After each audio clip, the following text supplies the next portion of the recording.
안녕하십니까, 노중면입니다. 정부가 국회 예산을 늘려달라고 이른바 추경을 요청한 지 2달이 지났습니다. 국회가 열리지 않은 기간과 거의 일치합니다. 우여곡절 끝에 6월 국회가 소집됐고 첫 번째 본회의와 국무총리의 시정연설이 임박했습니다. 마지막 단판이 남아있다고는 하지만 여기서도 접점을 못 찾으면 한국당이 불참한 채로 시정연설이 진행될 것으로 보입니다. 이후 각종 상임위 활동과 추경심사 등 거의 모든 국회 일정이 삐걱거릴 수밖에 없습니다. 그래서 마지막이라는 말에 한 번 더 속는 셈 치고 단판 결과를 기다려보게 됩니다. 더 뉴스 시간이 끝나기 전에 극적 합의 소식을 속보로 전할 수 있을지 모르겠습니다. 6월 24일 더 뉴스 주요 뉴스부터 정리합니다.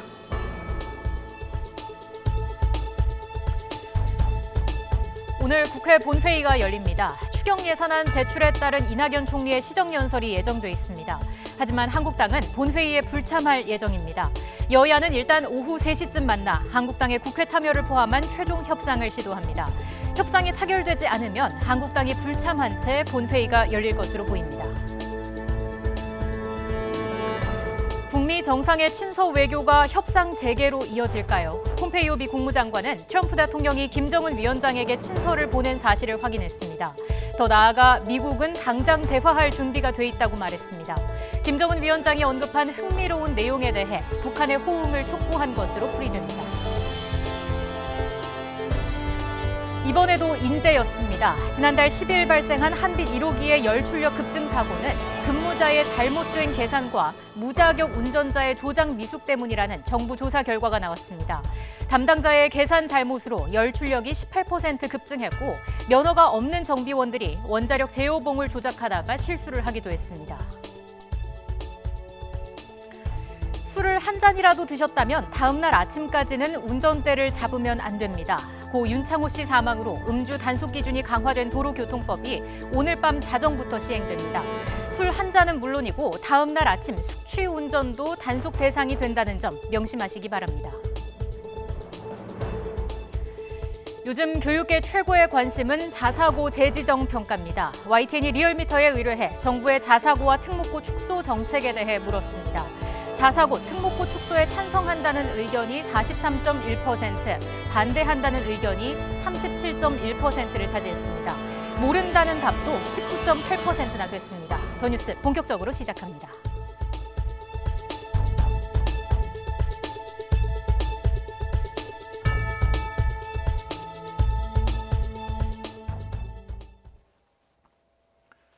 자유한국당을 뺀 여야 4당은 오늘 본회의를 열어 추가 경정 예산안에 대한 이낙연 국무총리의 시정연설을 듣기로 했습니다.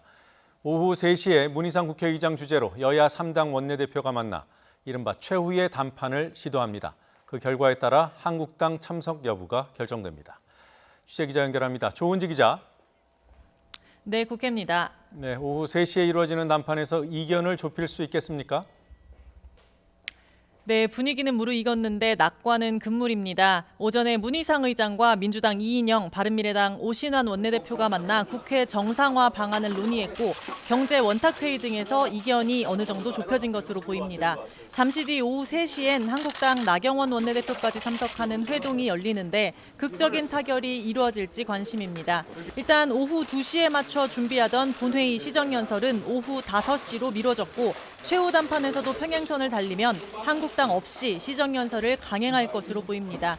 벌써 62일째 국회에 묶여있는 추경안, 오늘 시정연설을 한다고 해도 한국당 협조 없이는 통과가 어렵습니다. 하지만 강대강 대치는 그대로인데요. 민주당 이해찬 대표는 편식은 건강에 해롭다며 모든 사안을 공명정대하게 다루는 게 공당인데 원하는 것만 편식해서는 절대 안 된다면서 청문회와 현안이 있는 상임위만 선별적으로 열겠다는 한국당을 비판했습니다. 이인영 원내대표 역시 독선적인 민생 불참 선언이라고 했고 최고위원들도 체리피커다, 국회가 뷔페 식당이냐고 질타했습니다. 한국당 황교안 대표는 북한 선박이 동해를 57시간이나 누비고 다녀도 아무도 모르는 국방 해체의 지경이라면서 문재인 대통령은 대한민국 파괴 행위를 즉각 중단하라고 정부 여당에 날을 세웠습니다. 나경원 원내대표 역시 동해 삼척항을 찾아 우리 안보에 구멍이 뻥 뚫린 걸 알 수 있었다며 안보 해체에 이어 은폐와 조작까지 드러난 만큼 국정조사를 추진하겠다고 강조했습니다. 중재자인 바른미래당 오신환 원내대표는 민주당은 적극적인 유인책이 없고 한국당은 선별적 참여 의사를 밝혀 점점 좋지 않은 상황으로 간다면서 양당의 뼈저린 각성을 촉구했습니다. 이제 정말 갈 때까지 간 상황인데 오후 3시 단판에서 극적으로 정상화 타결이 이루어질지 주목됩니다. 지금까지 국회에서 YTN 조은지입니다. 잠시 뒤 더 정치 코너에서 한 번 더 국회 상황 체크해 보겠습니다. 민주노총이 김명환 위원장 구속과 관련해 오늘 오전에 기자회견을 열었습니다. 민주노총은 김 위원장 구속을 문재인 정부의 노동 탄압이라고 규정하고 다음 달 18일 총파업을 비롯한 전면 투쟁을 선언했습니다. 취재기자 연결합니다. 황선옥 기자. 네, 행정부입니다. 네, 7월 18일 총파업 입장이 재확인됐군요. 네, 민주노총은 김명환 위원장의 구속에 맞서 다음 달 18일 총파업을 포함한 전면적인 투쟁에 돌입한다고 밝혔습니다. 민주노총은 오늘 청와대 사랑채 앞에서 기자회견을 열어 문재인 정부는 구호로만 존재하던 노동 존중을 폐기하고 재벌 존중과 노동 탄압을 선언했다며 전면적이고 대대적인 투쟁을 하겠다고 강조했습니다. 그러면서 다음 달 3일 공공부문 비정규직 노동자들의 총파업 투쟁은 사회의 진짜 주인이 누구인지를 알릴 것이며 다음 달 18일 문재인 정부의 노동 탄압 분쇄를 향한 전국 투쟁으로 확장될 것이라고 경고했습니다. 파업에 앞서 오는 26일 울산에서 전국 노동자 대회, 28일에 전국 단위 사업장 대표자 결의 대회를 여는 등 투쟁 열기를 고조시킬 방침입니다.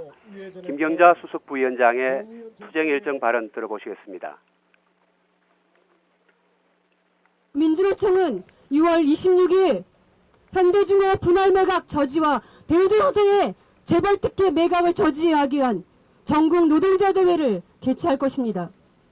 7월 3일 20만 공공부의 비정규직이 총파업으로 하나 되어 투쟁할 것입니다. 그리고 7월 18일 저희들 이 모든 요구, 노동 탄압을 분쇄하고 노동기본권을 쟁취하고 비정규직을 철폐한 그리고 아이의 핵심 협약을 비준하게 했다고 했던 이 문재인 정부가 노동기본권을 제대로 보장하라고 하는 총파업을 확실하게 성사해 낼 것입니다. 민주노총은 최저임금위원회를 포함한 정부위원회 불참 여부는 추가 논의를 통해 결정하기로 했습니다. 위원장 직무대행인 김경자 민주노총 수석 부위원장은 결의문을 통해 문재인 대통령은 민주노총을 짓밟고 김명환 위원장을 잡아가뒀다며 문재인 정부의 선전포고라고 비판했습니다. 지금까지 행정부에서 전해드렸습니다. 문재인 대통령은 한미 두 나라가 동맹의 위대함을 기억하며 항구적 평화의 길을 함께 열어갈 것이라고 말했습니다. 문 대통령은 오늘 국군과 유엔군 6.25 참전 유공자 182명을 청와대 영빈관으로 초청해 오찬을 함께하며 이같이 말했습니다. 문 대통령은 세계 22개 나라 195만 명이 전쟁이 발발한 대한민국으로 달려왔고 특히 미국은 가장 많은 장병이 참전해 가장 많은 희생을 치렀다고 기렸습니다. 또 내년이면 6.25 70주년이 되지만 아직 완전한 종전은 이루어지지 않았다며 평화로운 한반도를 만드는 게 국내외 참전 용사의 헌신에 보답하는 진정한 길이라고 말했습니다. 문재인 대통령의 국정 수행에 대한 부정평가가 8주 만에 긍정평가를 앞질렀습니다. YTN이 여론조사기관 리얼미터에 의뢰해 조사한 6월 3주차 주간 집계 결과 문 대통령이 국정 수행을 잘못하고 있다는 부정평가는 48.3%로 지난주보다 2.9%포인트 올랐습니다. 반면 긍정평가는 지난주보다 2.8%포인트 떨어진 46.7%로 부정평가보다 낮아졌습니다. 더불어민주당 지지율은 지난주보다 3%포인트 하락한 38%로 나타났고 자유한국당 역시 1%포인트 떨어진 30%로 집계됐습니다. 정의당과 바른미래당이 상승한 반면 민주평화당은 2.2%로 다소 떨어졌습니다. 이번 여론조사는 지난 17일부터 21일까지 닷새 동안 전국 19세 이상 유권자 2,500여 명을 대상으로 진행됐으며 자세한 내용은 리얼미터와 중앙선거 여론조사 심의위원회 홈페이지에서 확인할 수 있습니다. 시도 교육청별로 자율형 사립고에 대한 재지정 평가가 진행 중입니다. 5년 주기의 정기평가지만 정부의 자사고, 특목고 축소 정책에 따라 무더기 탈락 전망이 나오기도 합니다. 최근 대표적 자사고인 상산고가 전북교육청으로부터 탈락 평가를 받은 데다 서울시 교육청의 평가 결과 발표가 임박함에 따라 논란이 거세지고 있습니다. 자사고와 특목고 축소 정책, YTN이 리얼미터에 의뢰해 여론을 물었습니다. 학교 서열화를 조장하고 교육 평등권을 침해하기 때문에 축소해야 한다. 학교 선택권과 교육의 다양성을 보장하기 위해 유지돼야 한다. 아직은 여론이 팽팽했습니다. 축소 찬성은 43.1%, 반대는 37.1%로 격차가 오차 범위 이내인 6%포인트였습니다. 모른다거나 응답하지 않은 비율이 20%에 육박했습니다. 조사 결과를 성별로 나눠봤을 때도 전체 결과와 비슷했습니다. 남성의 경우 44.3 대 38.4, 여성은 41.9 대 35.8, 남녀 모두 찬성이 6%포인트 정도 높았습니다. 연령별로는 여론의 차이가 있었습니다. 자녀가 없거나 아직 나이가 어린 경우가 많은 2030 세대에서는 찬성이 우세했습니다. 찬반 격차가 20%포인트 이상입니다. 이와는 달리 고등학교 취학 전후에 자녀를 둔 비율이 상대적으로 높은 4050 세대에서는 찬반 여론이 비교적 팽팽했고 60대 이상에서는 반대 여론이 높았습니다. 이 사안은 교육계 현안이지만 정치 이슈로서의 성격도 강했습니다. 민주당 지지층과 한국당 지지층의 여론은 상반됐습니다. 민주당 지지층은 찬성이 거의 60%였고 한국당 지지층에서는 반대가 거의 60%였습니다. 정치 성향별로 나누어 봤을 때도 비슷한 흐름이 나타납니다. 진보층에서는 찬성이 54.8%, 보수층에서는 반대가 54.9%였습니다. 중도층의 여론은 48대 37로 찬성 여론이 다소 높았습니다. 앞으로 자사고 평가 결과가 줄줄이 나올 예정입니다. 당장 서울시 교육청이 7월 초에 내놓을 평가 결과에 이목이 쏠립니다. 또한 20%에 육박하는 모름 또는 무응답 여론이 이후 어느 쪽으로 입장을 정할지 주목됩니다. 이번 여론조사는 YTN이 리얼미터에 의뢰해 6월 21일 금요일 전국 19세 이상 유권자 504명을 대상으로 진행했으며 표본 오차는 95% 신뢰 수준의 플러스 마이너스 4.4%포인트입니다. 자세한 내용은 리얼미터 홈페이지에서 확인하실 수 있습니다. 오늘 밤 자정부터 음주운전 단속 기준과 처벌이 대폭 강화됩니다. 정말 딱 한 잔만 마시고 운전대를 잡아도 적발될 수 있습니다. 자세한 내용 취재기 기자 연결해서 알아보겠습니다. 박광열 기자. 네, 사회부입니다. 네, 새로운 단속 기준 구체적으로 어떻게 바뀌는 건가요? 네, 먼저 100일 동안 운전을 할 수 없는 면허정지 단속 기준은 혈중 알코올 농도 0.05%에서 0.03%로 강화됩니다. 상황에 따라 소주나 맥주 한 잔만 마셔도 처벌받을 수 있게 되는 겁니다. 면허 취소에 해당하는 수치도 0.1%에서 0.08%로 낮아졌는데요. 단속 기준 강화로 이른바 속취운전이 큰 영향을 받을 것으로 보입니다. 혈중 알코올 농도를 계산하는 위드마크 공식에 따르면 몸무게 60kg 남성이 19도 소주 2병을 마셨을 때 혈중 알코올 농도가 0.13% 정도입니다. 1시간에 혈중 알코올 농도 0.015%가 낮아지니 6시간을 자도 면허 정지 수준이 되는 겁니다. 실제 개정안을 적용하면 처벌됐을 훈방 음주운전자는 지난 넉 달 사이 매달 1,100여 명에 달했습니다.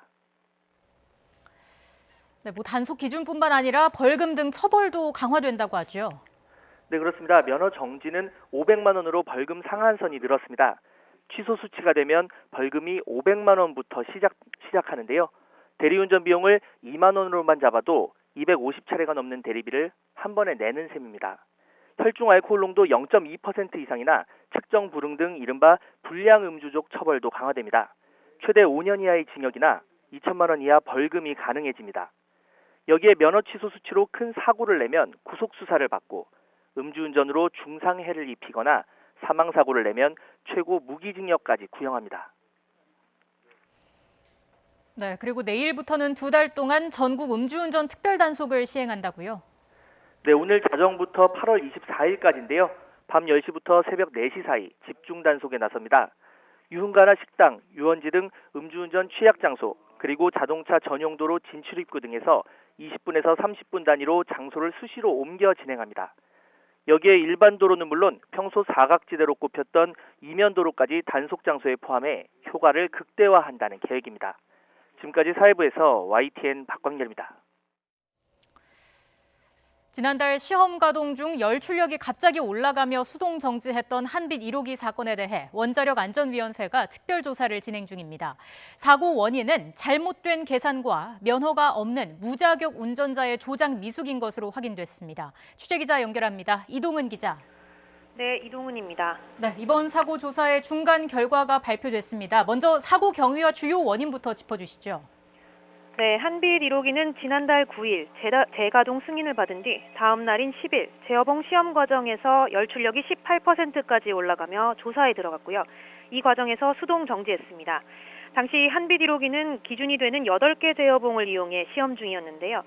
2개의 그룹으로 된 재어봉들은 윌치가 일정하게 움직여야 합니다. 그런데 이 가운데 한 개 재어봉의 위치가 크게 달라졌고 이를 바로 잡기 위해서 우선 재어봉을 100단을 기준으로 맞추기로 합니다. 그러려면 이 100단으로 재어봉을 뽑았을 때 반응도를 계산해야 하는데 당시 원자로 차장이 이를 잘못 계산해서 열출력이 기준치를 넘을 것으로 예상하지 못한 겁니다. 네, 우선은 계산에 착오가 있었다는 거고요. 당시 무면허 운전자가 재어봉을 조장했다는 거는 어떻게 됐습니까? 네, 특별사법경찰의 조사 결과 무자격자가 면허가 있는 사람의 지시와 감독 없이 원자로를 일부 운전한 것으로 드러났습니다. 또 원자로 열출력이 5%를 넘으면 바로 수동 정지해야 하지만 즉시 정지하지 않은 사실도 확인됐는데요. 현재 원자력안전법을 위반한 피해자들에 대해서는 광주지방검찰청이 수사 중입니다. 또 당시 원자로 재어봉 사이에 처음 위치 편차가 발생했을 때부터 면허가 없는 정비부서의 정비원이 재어봉을 조작하다 실수가 일어난 정황도 확인했습니다. 결국 계산 실수에 운전자의 조작 미숙까지 겹치면서 사고를 키웠다고 봐야 할 것 같습니다. 그럼 원자로에 문제는 없습니까? 네, 현재까지 원안위의 조사 결과 해결료가 손상된 징후는 없는 것으로 나타났습니다. 평가의 기준이 되는 해결료 중심선 온도와 피복제의 변형률도 모두 기준치를 만족하고 있는 것으로 확인됐는데요. 하지만 원안위는 재어봉에서 발생한 편차가 오작동이나 불순물에 의한 것으로 추정되는 만큼 원자로 뚜껑을 열고 재어봉 구동 장치를 육안으로 직접 점검하는 방법도 추진할 계획입니다. 이와 함께 원안위는 추가 조사를 진행하고 재발 방지 대책을 포함하는 종합 결과도 발표할 예정입니다. 지금까지 YTN 사이언스 이동은입니다. 강원랜드 인사청탁 혐의로 재판에 넘겨진 자유한국당 권성동 의원에 대해 잠시 뒤인 오후 2시에 1심 선고가 내려집니다. 지난달 결심 공판에서 검찰은 이번 사건은 공정사회 기반을 무너뜨릴 수 있는 채용 비리라며 징역 3년을 구형했습니다. 1심 재판부가 어떤 판단을 내릴지 주목되는 상황이고요. 지금 화면은 방금 전에 법정에 출석하고 있는 권성동 의원의 모습입니다. 지금 권 의원이 지금 기자들 대기하고 있는 기자들 앞으로 걸어가고 있고요. 말씀드린 대로 권 의원은 강원랜드 인사청탁 혐의로 재판에 넘겨졌습니다. 2012년 11월부터 이듬해 4월까지 진행된 강원랜드 교육생 선발 과정에서 의원실 인턴 비서 등 11명을 채용하게 한 혐의를 받고 있습니다. 또 지난 2013년 9월부터 이듬해 초 최흥집 전 강원랜드 사장으로부터 감사원 감사를 신경 써달라는 등의 청탁을 받고 그 대가로 자신의 비서관이던 김모 씨를 경력 직원으로 채용하게 한 혐의도 받고 있습니다. 말씀드린 대로 권 의원에 대해 검찰은 징역 3년을 구형했고 오늘 오후 2시 선고 공판이 열리면 재판부가 어떤 선고를 내릴지 결과가 나올 것으로 보입니다. 결과 나오면 속보로 전해드리겠습니다.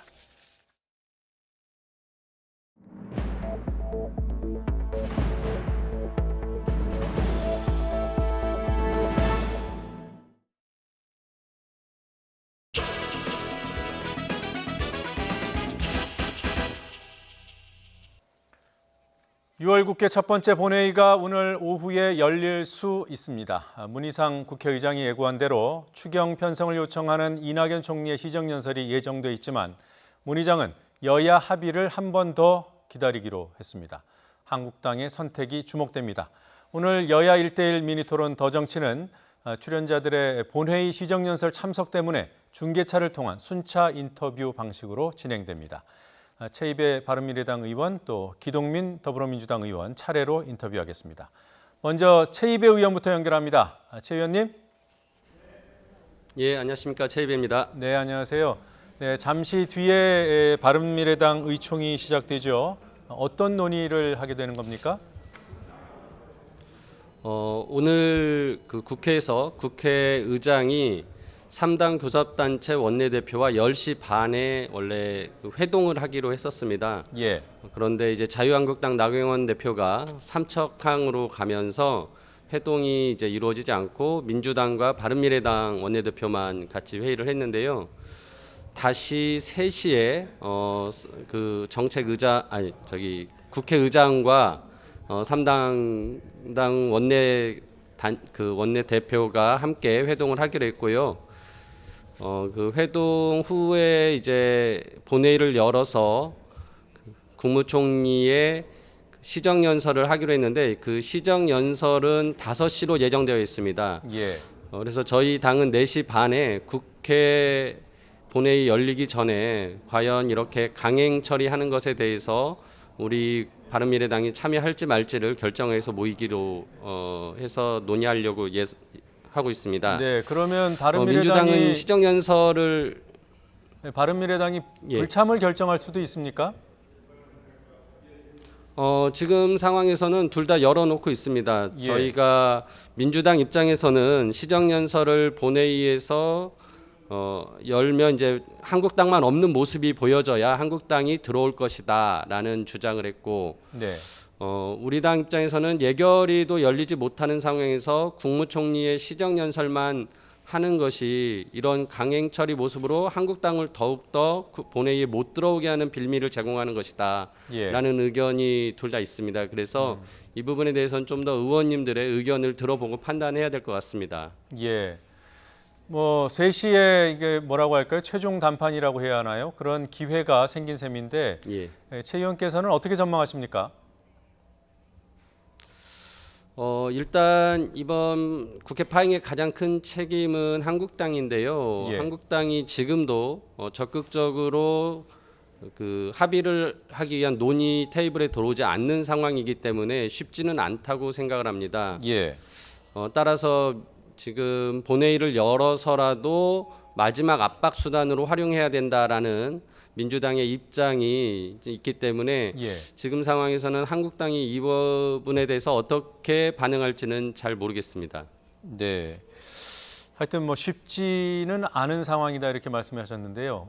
자, 왜 이렇게 안 풀리는 걸까요? 뭐가 문제라고 보십니까? 저는 지난주에 한국당이 이 국회 협상 과정에서 최악의 파트너라고 얘기를 했는데요. 예. 계속적인 입장이 바뀌고 요구사항이 바뀌면서 막상 협상을 하는 당사자들 간에서도 과연 한국당이 본회의를 열고 국회를 정상화하는 데에 그 마음이 조금이라도 있는 것인지에 대한 이제 그 의문을 가지고 있게 되다 보니 협상이 제대로 되지 않았습니다. 아무튼 마지막 상황에서는 한국당이 지금 경제 청문회를 열자라고 했고 국회의장이 중재해서 경제 토론회로 여는 것을 제안을 했고 민주당이 그것을 또 거부하는 바람에 지금 국회가 정상화되지 않고 있습니다. 예. 양당 모두 조금씩 물러서서 국회 정상화에 노력을 해주기를 바라는데 저는 지금 상황에서는 양당 모두 정쟁을 하는데 좀 몰두하는 것 아닌가 싶습니다. 예. 자, 최 의원님, 지금 한국당 입장은 선별적 복귀 이렇게 보도가 되고 있습니다. 한국당이 어디 복귀한다는 거죠? 한국당이 어제 국회에서 집회를 했는데요. 북한 어선의 귀순 사건에 대한 규탄대회였습니다. 그 과정에서 북한 어선의 귀순에 관련된 상임위를 열겠다. 또 붉은 수돗물 관련해서 상임위를 열겠다라고 했고요.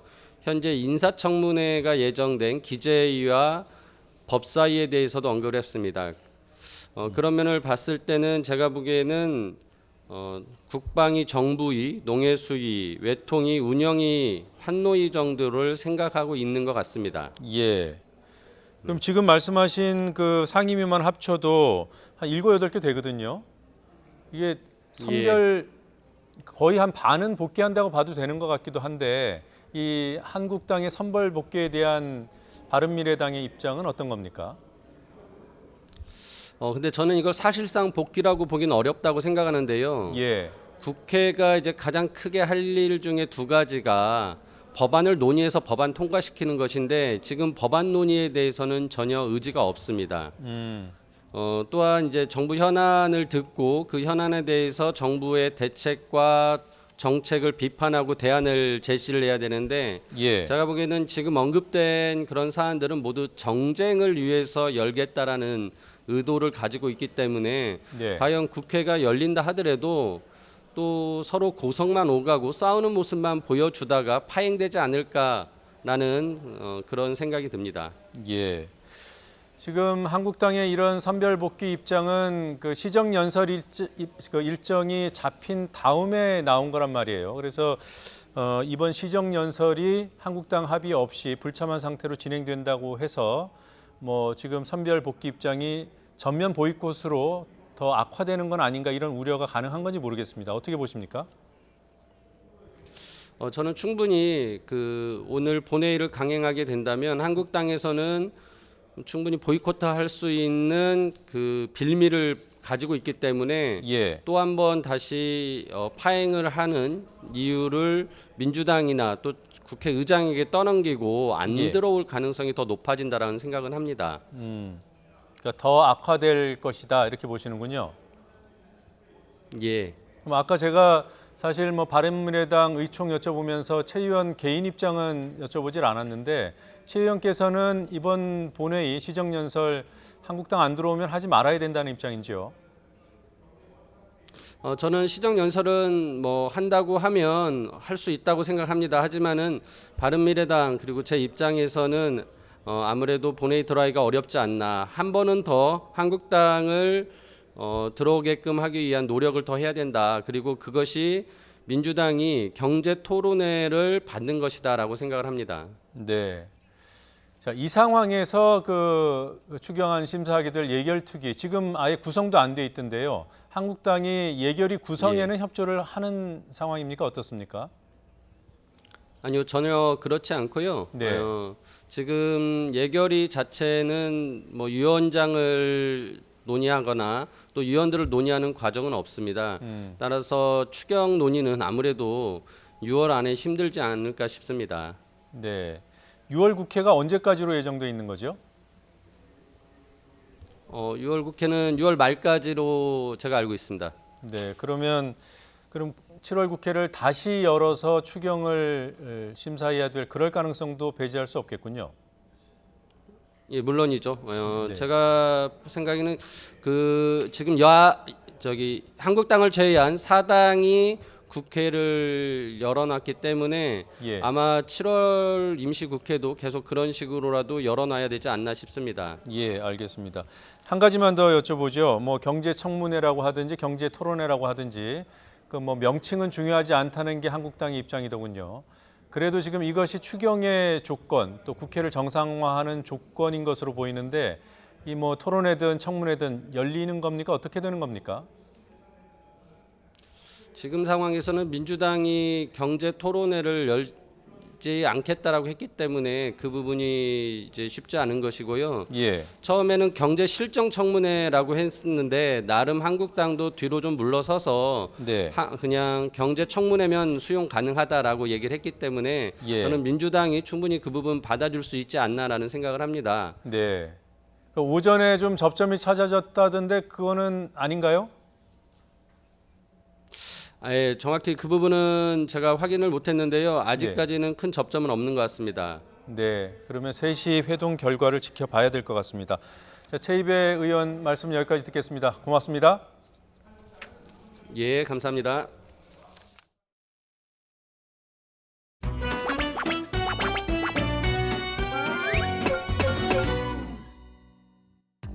전주 상산고 좋은 학교를 없애려고 합니다. 문재인 정권, 문재인 대통령의 공약이라서 그렇다고 합니다. 결국은 남 잘 되는 꼴은 못 보겠다. 나는 잘 되고 뭐 이런 심리입니까? 좋은 학교 다 없애는 문재인 정권. 문재인 정권을 없애야 되는 거 아니겠습니까? 좋은 학교 다 없애는 문재인 정권. 문재인 정권을 없애야 되는 거 아니겠습니까? 자유한국당 황교안 대표의 어색한 민생 행보가 마침내 민심의 궤도에서 완전히 이탈했습니다.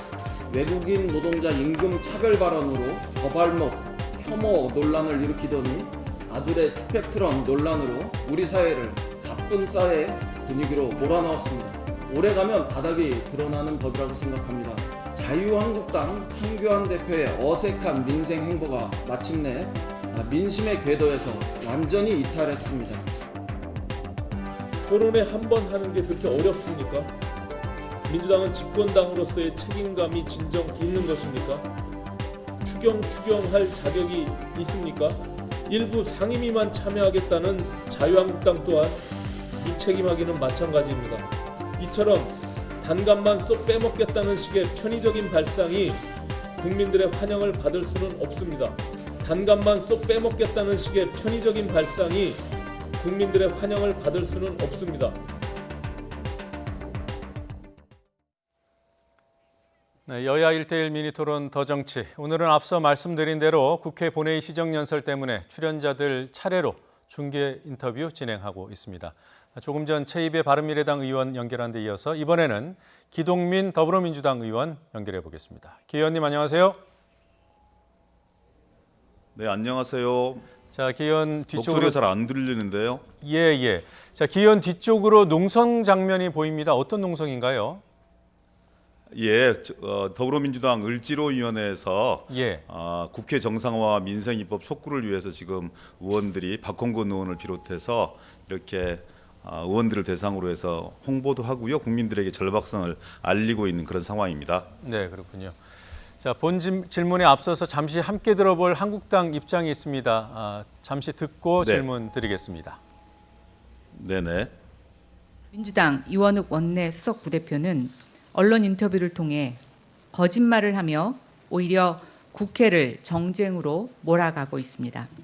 지난 일주일 동안 민주당 원내대표나 수석 부대표로부터 국회 정상화 관련해서 전화를 비롯한 어떠한 연락도 받은 적이 없습니다. 네, 앞서 이원욱 민주당 수석 부대표가 YTN과의 통화에서 한국당이 자꾸 다른 조건을 건다 이런 얘기를 했는데요. 이것이 거짓말이라는 겁니까? 제가 이원욱 수석 부대표하고 그다음에 원내 대변인 등 원내 지도부하고 쭉 확인을 해봤는데요. 예. 지난 한 2, 3일간 직접적인 접촉이 없었던 것은 사실인데, 예. 바른미래당 오신환 대표를 통해서나 정양석 자유한국당 원내 수석 부대표 등과 꾸준히 얘기를 해왔었답니다. 예. 그런데 이제 지난 과정에서 보면 한 문제가 해결이 되면 예를 들어서 정개특위 문제나 사개특위 문제, 그 다음에 국민들에게 유감 표명하는 문제, 이렇게 본질적인 문제가 해결이 되면 전혀 예상에도 없었던 경제청문회가 튀어오르고, 그래서 도대체 자유한국당의 이 결정적이고 주요한 요구 조건이 무엇이냐, 이런 부분을 계속 최종적으로 확인하는 과정이었던 것 같습니다. 그래서 이제 지금은 이제 경제청문회로 모아지는 것 같은데, 과연 그러면 이 경제청문회 역시 이 문제만 해결이 되면 전체 국회가 정상화되는 거냐, 여기에 대한 원내 지도부의 확신이 없어 보여요. 그래서 네. 조금 시간을 가지고 조율하고 있는 것 같습니다. 여하튼 지금 일주일 새 연락이 없었다 이런 얘기를 강조를 했는데, 지금 일주일 사이에 그런 연락 여부가 거짓말 판단 근거가 될 수 있는 겁니까? 아주 비본질적인 문제입니다. 만약에 자유한국당이 그렇게 민생을 우선에 두고 국정을 정상화시키는 걸 우선에 둔다면 서로 이쪽에서 연락을 하지 않았다 하더라도 얼마든지 거기서도 대화를 청할 수 있는 거 아니겠습니까? 네. 무슨 삐진 아이 달래는 것도 아니고 일주일 동안 통화 없었기 때문에, 연락이 없었기 때문에 그것이 문제를 해결할 수 있는 의지가 없어 보인다, 이렇게 말씀을 주시는 건 말이 안 된다고 생각하고요. 지난 과정에서 관훈 토론에서도 분명하게 접촉할 기회가 있었고, 예. 그리고 주말에도 그러니까 원내 수석 간에 뭐 이 접촉할 기회가 있었고, 그다음에 오신환 원내대표를 통해서도 뭔가 끊임없이 중재하려고 노력했던 이런 과정이 있는데, 그것을 그냥 무로 돌리려고 하고 너희들의 정성이 부족해서 지금 상황이 이렇게 답보되고 있다, 이런 뉘앙스로 주시는 건 받아들일 수 없습니다. 네. 여하튼 이제 오후 3시부터 3당 교수단체 원내대표들이 다시 만난다고 해요. 뭐 이를테면 문 의장이 한 번 더 기회를 준 셈인 것 같은데 전망 어떻게 하고 계십니까? 뭐 국민들 바람대로 정상화되었으면 좋겠습니다.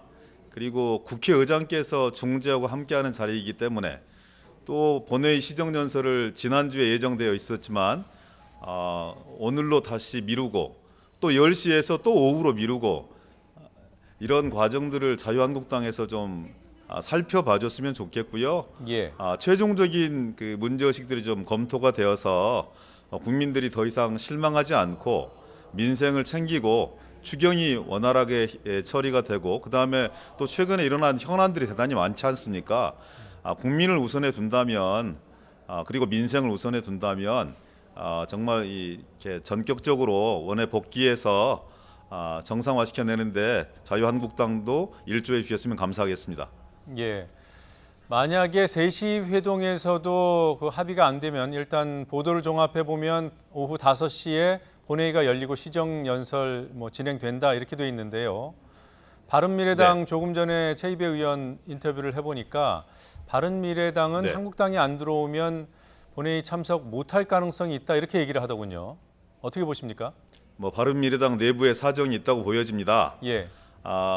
본인들이 이제 여야 사당 합의해서 국회를 열었는데 추경도 처리하지 못하고 일방적으로 좀 이렇게 파행 과정들이 계속되게 되었을 때 올 수 있는 당혹감이 있는 것 같아요. 예. 그래서 이제 그 오늘 5시에 자유한국당이 불참했을 때 여야 사당만 그대로 진행할 것인지, 아니면 한 번 더 이렇게 과정들을 가질 것인지, 이거는 의원총회를 통해서 의원들의 총의를 모아봐야 될 그런 문제라고 생각합니다. 예. 민주당도 아직 계속 진행을 할지 아니면 한 번 더 시간을 가질지 모른다는 말씀이죠. 기본적인 방침은 원내 지도부에서 지금 점심시간 이후에는 국회 주변에 전부 다 의원들 총 대기해라 이렇게 방침을 주었습니다. 예. 그렇기 때문에 만약에 그런 3시 회동에서 좀 국민들이 원하는 답이 나오지 않는다면 의원총회를 소집해서 최종적인 방침을 결정하지 않을까 싶습니다. 예. 자, 뭐 본질적으로요. 왜 아직도 이런 상황에서 못 벗어나는 건지 많은 분들이 답답해 할 텐데 뭐가 문제라고 보십니까? 뭐 저도 답답하고 국민 여러분께 대단히 송구하고 죄송스럽습니다. 근데 쭉 지켜보셔서 아시겠지만 여당의 책임이 없지 않습니다. 그렇지만 하나의 문제가 해결이 되면 또 다른 요구 조건을 들고 나오는 게 지금까지의 자유한국당의 행태 아니었습니까? 예를 들어서 대통령과의 의제를 조율하는 문제, 면담 형식을 조율하는 문제, 그다음에 정개특위, 사개특위를 정상화시켜내는 문제, 국민들에게 유감 표명을 해서 자유한국당에게 국회 복귀의 명분을 주는 문제, 이렇게 하나하나 다 해결해 왔습니다. 그런데 지금은 또 경제청문회를 얘기하고 있었던 거 아니겠습니까? 자유한국당의 김연아 대변인이 일주일 전에 국회에 나와서 경제청문회는 그 조건이 아니다 이렇게 분명히 얘기했음에도 불구하고 경제청문회가 성사되지 않으면 복귀할 수 없다. 그리고 또 패스트트랙 원천 무효다. 사과해라. 이렇게 말씀 주시고 있는 것이 자유한국당입니다. 도대체 뭐가 진심인지 잘 모르겠고요. 예. 자유한국당 원내대표이신 나경원 원내대표가 좀 더 자율성을 발휘하셔야 되는 거 아니냐. 뭐 황교안 대표야 워낙 그 정치 이제 처음 시작하신 분이기 때문에 뭐 자신의 정치 일정을 그렇게 밖에서 누리고 계신지는 모르겠지만 전체 국민들을 생각한다면 이제 이 시점에서는 나경원 원내대표가 자율성과 적자성을 가지고 국회 정상화의 결단을 내려야 된다 이렇게 생각합니다. 이 경제 토론회와 관련해서 오전에 뭔가 좀 접점이 찾아졌다. 국회의장과 민주당, 바른미래당 그 원내대표 만남에서 그랬다고 해요. 뭐 확인된 게 있습니까?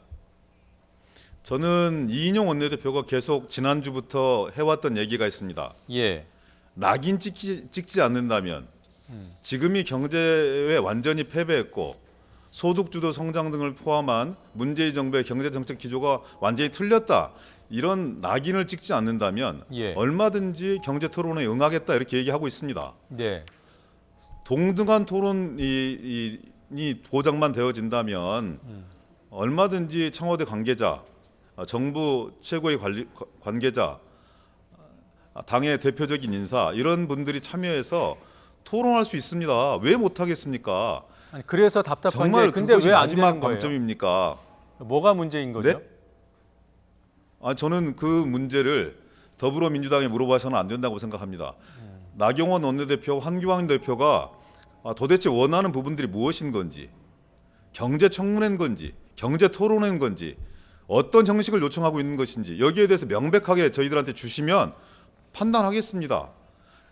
이인영 대표의 말씀대로 낙인을 거둔다면 얼마든지 함께 한 테이블에 둘러앉아서 토론할 준비가 되어 있다는 말씀드립니다. 예, 이게 지금 앞서서 바른미래당 최이비 의원도 그랬고요. 또 오신환 원내대표도 공개적으로 민주당이 경제토론회를 안 받고 있다라고 얘기해요. 그건 아니라는 말씀이십니까? 도대체 그분들도 저는 무슨 말씀을 주시는지 모르겠는데요. 네. 중재라고 하는 것은 제가 일전에 김관영 전 원내대표가 말씀 주신 거를 제가 말씀드린 게 있는데 그냥 양쪽의 입장을 절충하는 것이 중재가 아닙니다. 확고하게 국회 정상화라는 방점을 찍고 그리고 국민적 마음들이 어디 있는가를 대변하는 것이 중재 지름길인 것이지 양쪽의 입장을 기계적으로 절충하는 것 그것은 아니라고 생각되어지고요. 예, 의견을 알겠습니다. 주십시오. 도대체 어떤 형식을 원하는 것인지. 네, 알겠습니다. 여기까지 듣겠습니다. 바쁘신 중에 연결 임해 주셔서 고맙습니다. 네, 고맙습니다.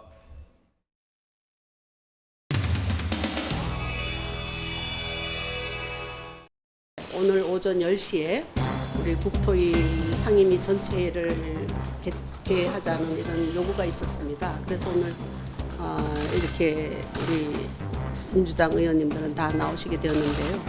아니 이게 어떻게 되신 거예요? 틀어져서 그래요. 목발이 짚으셨죠? 근데 이거 목발이 짚으니까 여기가 이제 막 무너져가지고 도저히 못하겠어요. 수조위원장 오셨다더니?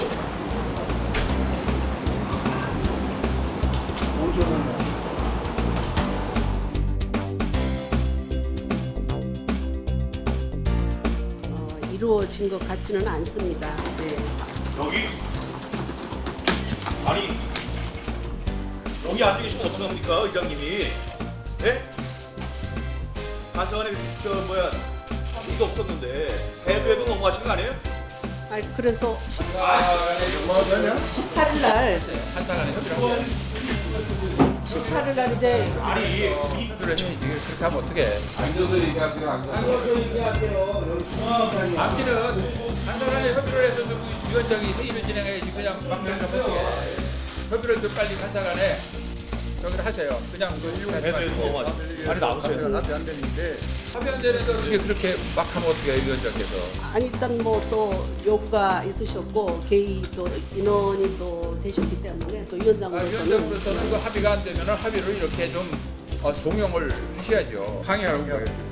자, 상임위에 들어오셨으니까 자리에 앉으세요. 자 그러면요 간사님들 간에 서로 그러면 의사 일정에 대해서 좀 협의를 좀 해주세요. 네, 제가 그러면은 좀 자리 잡아서 합의 좀 하세요. 받아주시고 가시죠.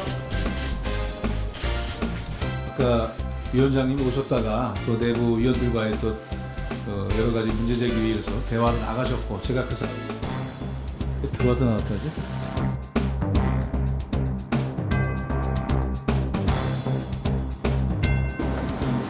수조위원장이 오셨다더니?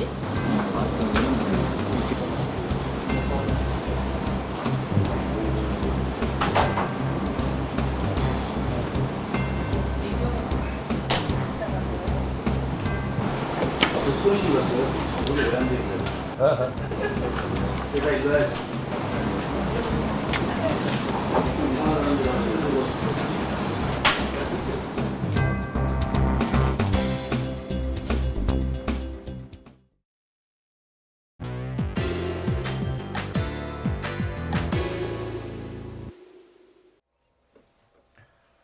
북한 어선 귀순 과정에서 빚어진 경계 실패에 대한 비판과 사건 축소 의혹이 대통령과 정당 지지율 판도에도 영향을 미쳤습니다.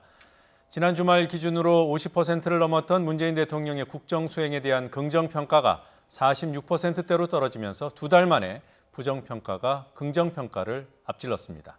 민주당 지지율도 30% 후반으로 떨어졌습니다. 북한 어선 귀순 사건의 여파가 어디까지 미칠지 숫자의 정치 더 여론에서 짚어보겠습니다. 자사고와 특목고 축소 정책에 대한 여론조사 결과도 분석하겠습니다. 이택수 리얼미터 대표, 박시영 윈지코리아 컨설팅 부대표 자리하셨습니다. 안녕하십니까? 네, 어서 오십시오. 자, 먼저 대통령 국정수행 지지도 평가 정리해보고 얘기 나눠보겠습니다. 네, 6월 3주차. 긍부정이 엇갈리는 크로스가 나타났습니다. 지난주에는 긍정평가가 거의 50%에 육박을 했고요. 부정평가는 45%대에 머물렀는데 양상이 반전됐습니다. 부정평가가 약 3%포인트 가까이 올라서 48.3%가 됐고요.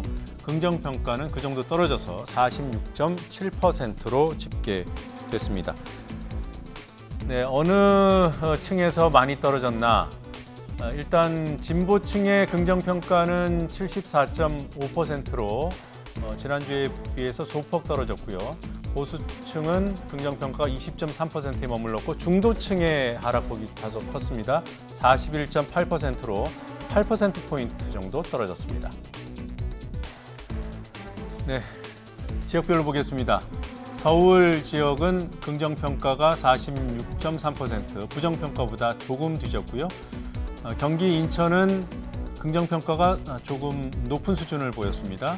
그리고 충청 지역은 부정평가가 54.7%로 과반을 넘었고 강원 역시 57.3%의 부정평가를 기록했습니다.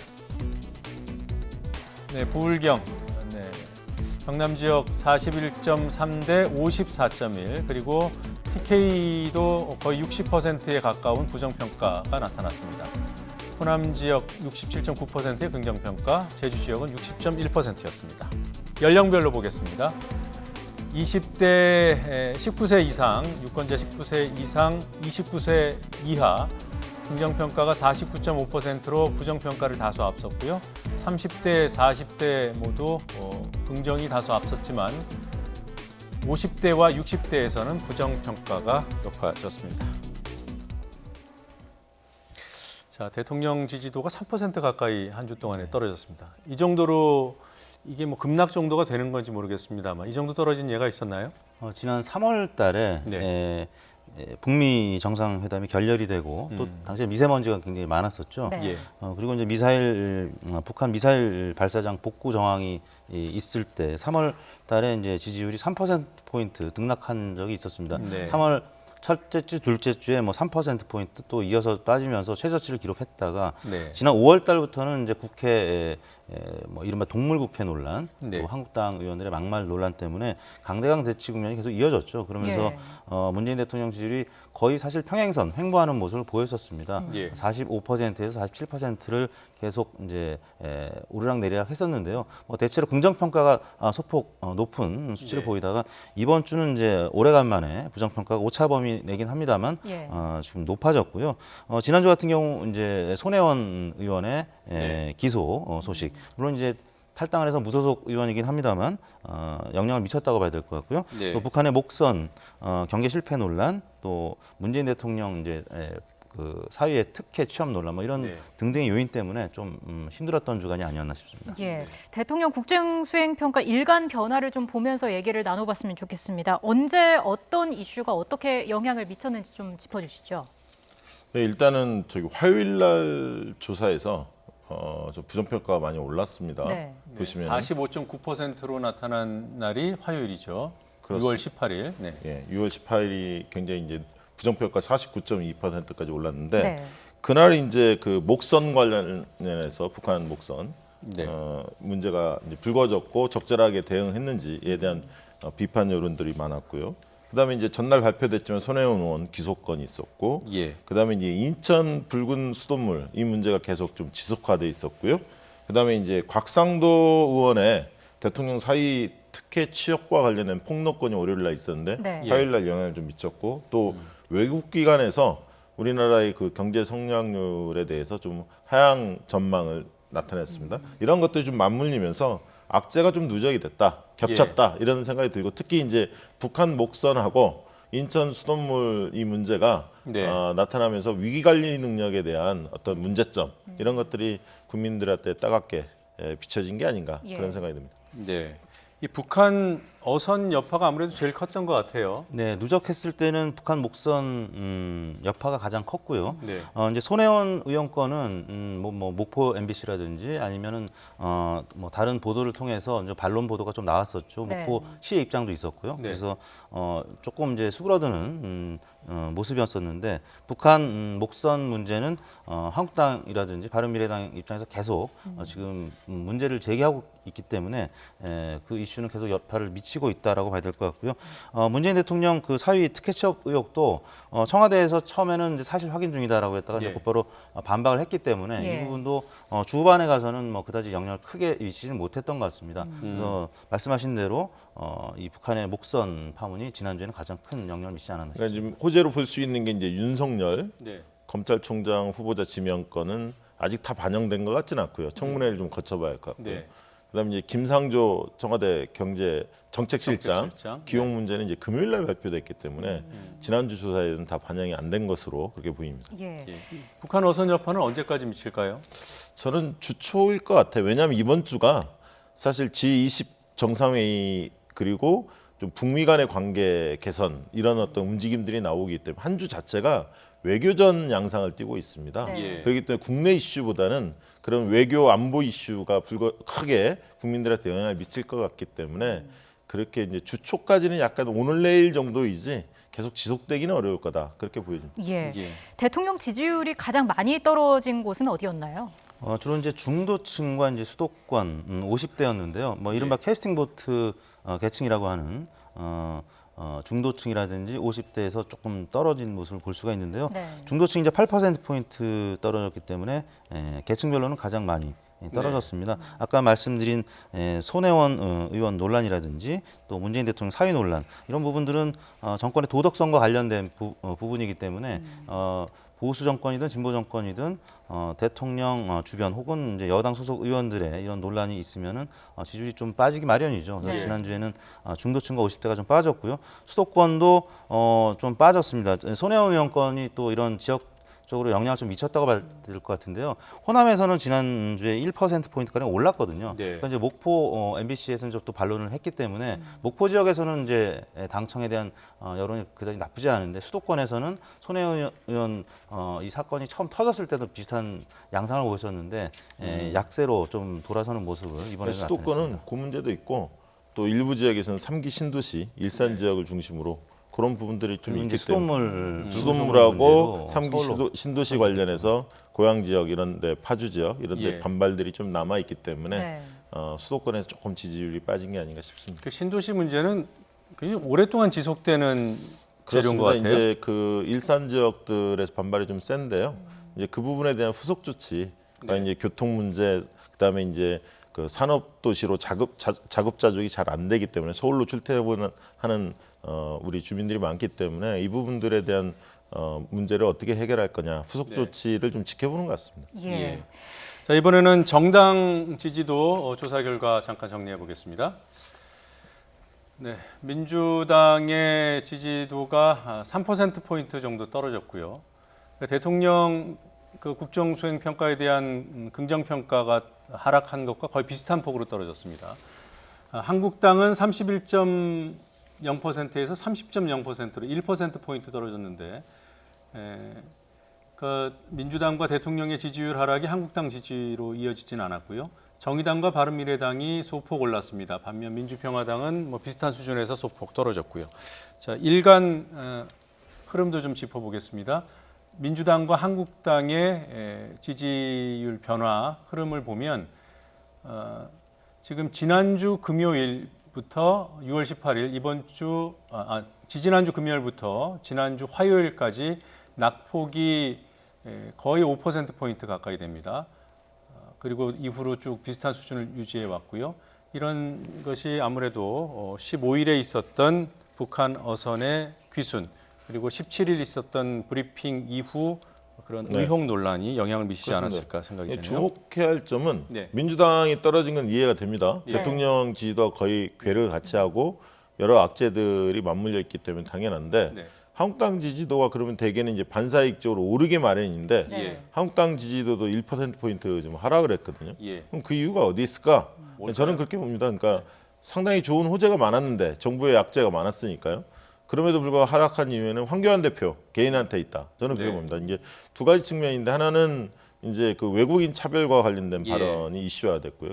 그 다음날 공교롭게 또 숙명여대에서 자신의 아들 스펙과 관련된 주장을 했는데 나중에 거짓말이었다 이렇게 좀 발뺌하기도 했습니다. 그래서 이것들이 이제 문제가 불거지면서 황교안 대표의 공감 능력 그리고 좀 정치적으로 좀 미숙한 거 아닌가 이런 어떤 지적들이 많이 비판이 쏟아졌습니다. 이러다 보니까 한국당이 치고 올라갈 수 있는 호기를 좀 놓쳤다 이런 생각이 들고 또한 저변에 국회 정상화가 너무 안 되기 때문에 공전 사태가 길어지다 보니까 여야 모두 이제 비판 여론이 있지만 특히 이제 한국당 쪽에 그런 비판 여론이 좀 더 높은 게 아닌가 그런 생각이 듭니다. 자, 이런 가운데 정의당과 바른미래당의 지지율 추이도 좀 지켜볼 필요가 있어 보입니다. 상당히 박빙의 양상을 보이고 있는데 바른미래가 정의당 지지도를 앞섰던 적이 있습니까? 네, 지난 이제 2월 달에 앞섰던 적이 있는데 뭐 워낙 오차 범위 내에서 이제 살짝 앞섰던 기록이었기 때문에 당시 이제 어떤 일이 있었냐면 정의당이 재보궐선거를 앞두고 진보 후보 단일화가 좀 어려운 난항에 겪었다는 소식이 있었고요. 또 바른미래당 같은 경우는 창당 1주년을 맞이하면서 유승민, 안철수 두 후보, 두 전 대선 후보들의 복귀 시기가 빨라질지 모르겠다. 그래서 좀 어떤 기대감이 이제 반영이 됐을 때, 근데 뭐 그때도 뭐 그 오차 범위 내에서의 이제 소폭 그 엎치락 뒤치락 이런 지표였기 때문에 큰 의미를 부여할 수는 없을 것 같은데요. 이제 바른미래당은 뭐 여하튼 조금씩 올라서 6.8%까지 올랐기 때문에 손학규 대표가 지금 목표로 한 10%에 사실 뭐 3%포인트 정도 모자라는 부분인데 사실 이 3%가 굉장히 어렵죠. 무당층으로 이제 많이 빠져나간 보수 성향의 유권자들 어떻게 다시 끌고 올 수 있을 것이냐 이 부분이 바른미래당의 과제라고 할 수 있겠습니다. 바른미래당이 그 지금 말씀대로 손학규 대표가 추석 10% 목표를 제시해 놨잖아요. 어떻게 전망하십니까? 대단히 어려울 것이다. 저는 그렇게 봅니다. 왜냐하면 이게 외부 변수가 아니라 내부 변수 탓이거든요. 그러니까 바른미래당이 갖고 있는 취약점이 국민들 눈에 보이기에는 정체성이 모호하다. 첫 번째. 두 번째는 좀 소신이 없다. 세 번째는 내부 갈등이 너무 심하다 보니까 하나로 모여지지 않는다. 단합이 안 된다. 이런 어떤 지적을 하고 있기 때문에 이 세 가지의 요인들을 스스로 극복할 때만이 바른미래당이 상승할 수 있는데 지금 한국당과 민주당이 가파르게 대치하고 있고 선거 국면이 다가오기 때문에 쉽지는 않을 거다. 그래서 바른미래당이 중립적인 중간적인 입장을 띌 때가 많은데 본인의 명확한 입장을 정리하는 게 중요하다. 사안별로 그런 생각이 듭니다. 그럼에도 불구하고 바른미래당의 지지율이 올랐기 때문에 지금 한국당 입장에서는 부문별로 상임위에 지금 이제 다시 합류하는 모습을 보이고 있는데 바른미래당이 0.5%포인트가 오른 게 사실 뭐 큰 폭은 아닙니다만 정의당을 지금 앞서고 있고 또 한국당의 지지율이 지금 확장하지 못하고 떨어져 있는 모습을 보이는 가운데 바른미래당 지지율이 좀 올랐기 때문에 한국당을 견제하는 효과는 조금 있지 않을까라는 생각이 듭니다. 정의당보다 높지는 않죠 지금? 바른미래당이 지금 높지는 않지만 아무튼 지지율이 올랐다. 좀 오르고 있다. 보이고 있는 것이죠. 그러니까 뭐 조금 전에 10% 달성이 쉽지 않을 거라는 것은 그러니까 내부에 산적해 있는 그런 문제 해결할 능력이 잘 안 보인다 이런 그렇죠. 그걸 잘 해결하면 올라갈 수 있습니다. 그걸 해결하면 올라간다. 왜냐하면 국회 공전 사태가 장기화되면 양당에 대한 피로감들이 형성이 되거든요. 민주당과 한국당에 대한 그 공간이 생깁니다. 그거를 내부 정리가 잘 돼야 반등할 수 있는데 그게 안 된다면 그 공간을 확보할 수가 없는 거죠. 바른미래당이. 근데 그런 요인이 없는 정의당은 왜 잘 안 오는 정의당은 이런 겁니다. 그러니까 한국당이 굉장히 거세게 정부 그다음에 민주당한테 비판을 세게 하기 때문에 진보층의 입장에서는 지금 일단 민주당 중심으로 좀 뭉쳐야 하는 거 아닌가 이런 생각이 드는 거죠. 근데 만약 한국당과 민주당이 예를 들면 지금과 같은 대립 양상이 조금 완화되고 국회가 숨통이 좀 트이고 반면에 또 정부의 어떤 실책들이 많아진다면 정의당이 10% 돌파할 수 있습니다. 그러나 지금 국면에서는 대치 국면이 워낙 가파르기 때문에 민주당을 중심으로 좀 지켜야 한다. 이런 게 진보층들의 생각인 거죠. 그래서 정의당 쪽까지는 아직 시선이 가지 못하고 있다. 그런 생각이 듭니다. 바른미래당이 이 한국당하고 지금 약간의 보완적인 관계보다는 경쟁 관계. 그러니까 국회를 정상화하는 데 있어서 바른미래당이 이번에 키를 쥐고 앞섰기 때문에 정의당이 6.2%, 바른미래당이 6.8%, 0.6%포인트 높은 수치를 기록했네요. 정의당은 반면에 이제 민주당과 보완적인 관계. 그러다 보니까 각종 여론조사에서 내년 총선에서 비례대표 의원들을 선출하는 항목에서는 다소 다른 정당에 비해서 높은 수치를 나타내고 있는데 일반적인 정당 지지도에서는 민주당이 지지율이 워낙 지금 높은 상황이기 때문에 정의당 지지율이 그다지 강세를 나타내지는 못하고 있는 듯 보입니다. 저 한마디만 더 보태면 정의당은 현 선거제도로 내년 총선을 치르더라도 비례대표에서는 거의 20% 가까이 득표할 수도 있습니다. 그러니까 국민 상당수가 정의당을 좀 키워줄 세력이다, 키워줄 정당이다, 이런 인식이 폭넓게 자리 잡고 있다. 이 말씀 드리고 싶습니다. 이번 주에 각 정당 지지율 그리고 대통령 지지율에 영향을 미칠 만한 이슈들 뭐가 있는지 간략하게 좀 소개를 해주시죠. 이번 주는 어쨌든 아까 모두에 말씀드렸다시피 외교전입니다. 그러니까 G20 정상회의가 열리고요. 또 한미 정상회담이 예정돼 있고요. 그다음에 이제 또 한 측면에서는 이제 오늘 개최가 될지 모르겠습니다만 추경과 관련된 시정연설. 그래서 이제 국회 정상화에 대한 논란들이 좀 지속되는 한 주가 될 것 같습니다. 자, 자사고 문제도 앞으로 대통령과 정당 지지율에 영향을 미치게 될 것으로 보입니다. 관련한 현안 조사 결과 정리하고 이야기 이어가 보도록 하겠습니다. 자, 찬반 여론이 팽팽했습니다. 찬성 43대 반대 37. 모른다거나 응답하지 않은 비율도 20%에 육박했습니다. 성별로 나온 조사 결과도 살펴보겠습니다. 남성의 경우에는 44.3대 38.4, 여성은 41.9대 35.8로 나타났습니다. 남녀 모두 전체 결과와 비슷했습니다. 연령별로도 살펴보겠습니다. 2030 세대, 그러니까 자녀가 없거나 어린 경우가 많은 층에서는 찬성이 우세했습니다. 하지만 고등학교 취학 전후에 자녀를 둔 비율이 상대적으로 높은 것으로 보이는 4050 세대에서는 찬반이 비교적 팽팽했습니다. 이번 사안은 정치 이슈로서의 성격도 있는 것으로 보입니다. 민주당 지지층과 한국당 지지층의 여론이 갈렸습니다. 민주당 지지층의 약 60%는 찬성했고 한국당 지지층의 약 60%가 반대했습니다. 정치 성향별로 나누어 조사한 결과에서도 흐름은 비슷했습니다. 진보에서는 54.8%가 찬성을, 보수에서는 54.9%가 반대를 택했습니다. 중도층은 약 10%포인트 차로 찬성이 높았습니다. 자, 이 정도 여론이라면은 정책 추진에 힘을 좀 실을 수 있을까요? 어떻게 보십니까? 생각보다는 이제 반대 여론은 어느 정도 예상했는데 찬성 여론이 높지는 않았던 것 같습니다. 계층별로 보니까 찬성 여론이 작은 계층이 잘 모르겠다는 응답이 많았기 때문에 그래서 이제 문재인 대통령이라든지 아니면 진보 교육감 입장에서는 얼마나 이 부분을 잘 국민들한테 알려주느냐. 지금 이제 가정주부라든지 아니면 60대 이상 어르신들 입장에서는 잘 모르겠다는 의견이 많거든요. 그래서 그런 부분에 있어서는 뭐 교육 당국이라든지 또 교육 청에서는 많은 자료들을 보여주면서 좀 국민들을 설득하는 모습이 필요할 것 같습니다. 저는 이번 조사 결과를 보면서 보통 이제 자사고에 대한 국민들 여론조사 하면 60% 정도가 찬성이 나오고 반대가 한 40% 정도 나옵니다. 그럼에도 불구하고 이번 조사는 상당히 격차가 좁혀졌는데 이유는 저는 그렇게 봅니다. 이제 상상고 문제였거든요. 전주에 있는 상상고가 입시 명문고입니다. 서울대를 많이 보내죠. 그리고 전국 단위에서 80%를 모집합니다. 전북 지역 학생들은 20%밖에 모집하지 않습니다. 그러다 보니까 이제 서울 지역에 있는 학생들이 대거 성적이 좋은 학생들이 내려가는데 이 상상고가 이제 80점을 기준으로 높여놨습니다. 교육청에서.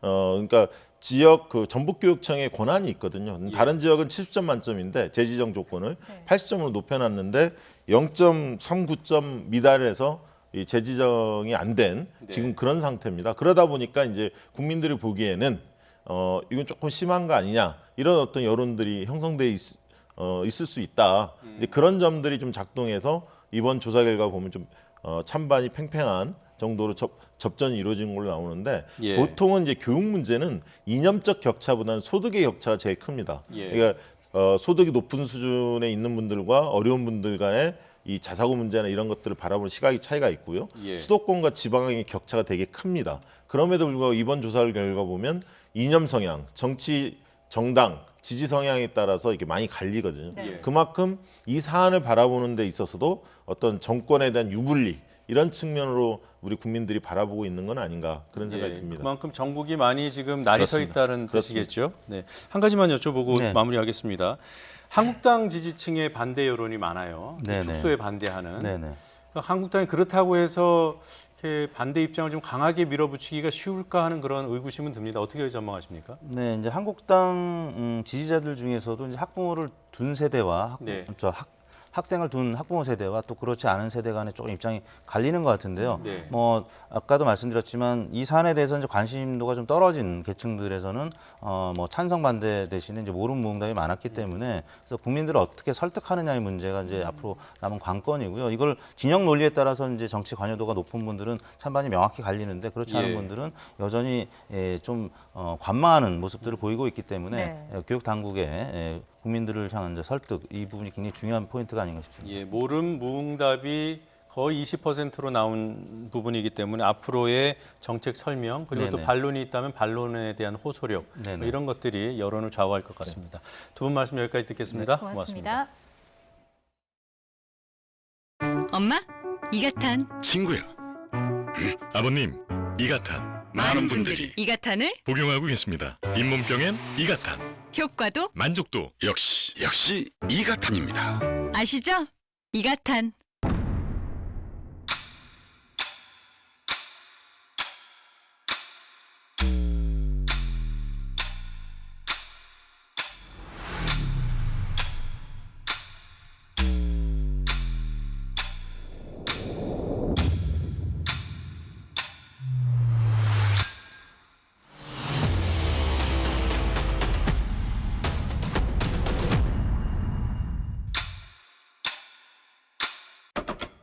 괜찮았던 김 부장님 괜찮아져 왔잖아요.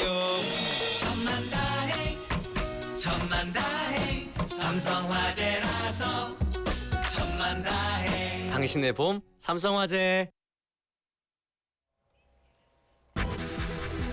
여야는 오늘 이낙연 총리의 본회의 시정연설을 앞두고 문희상 국회의장 주재로 국회 정상화를 위한 최종 담판을 벌입니다.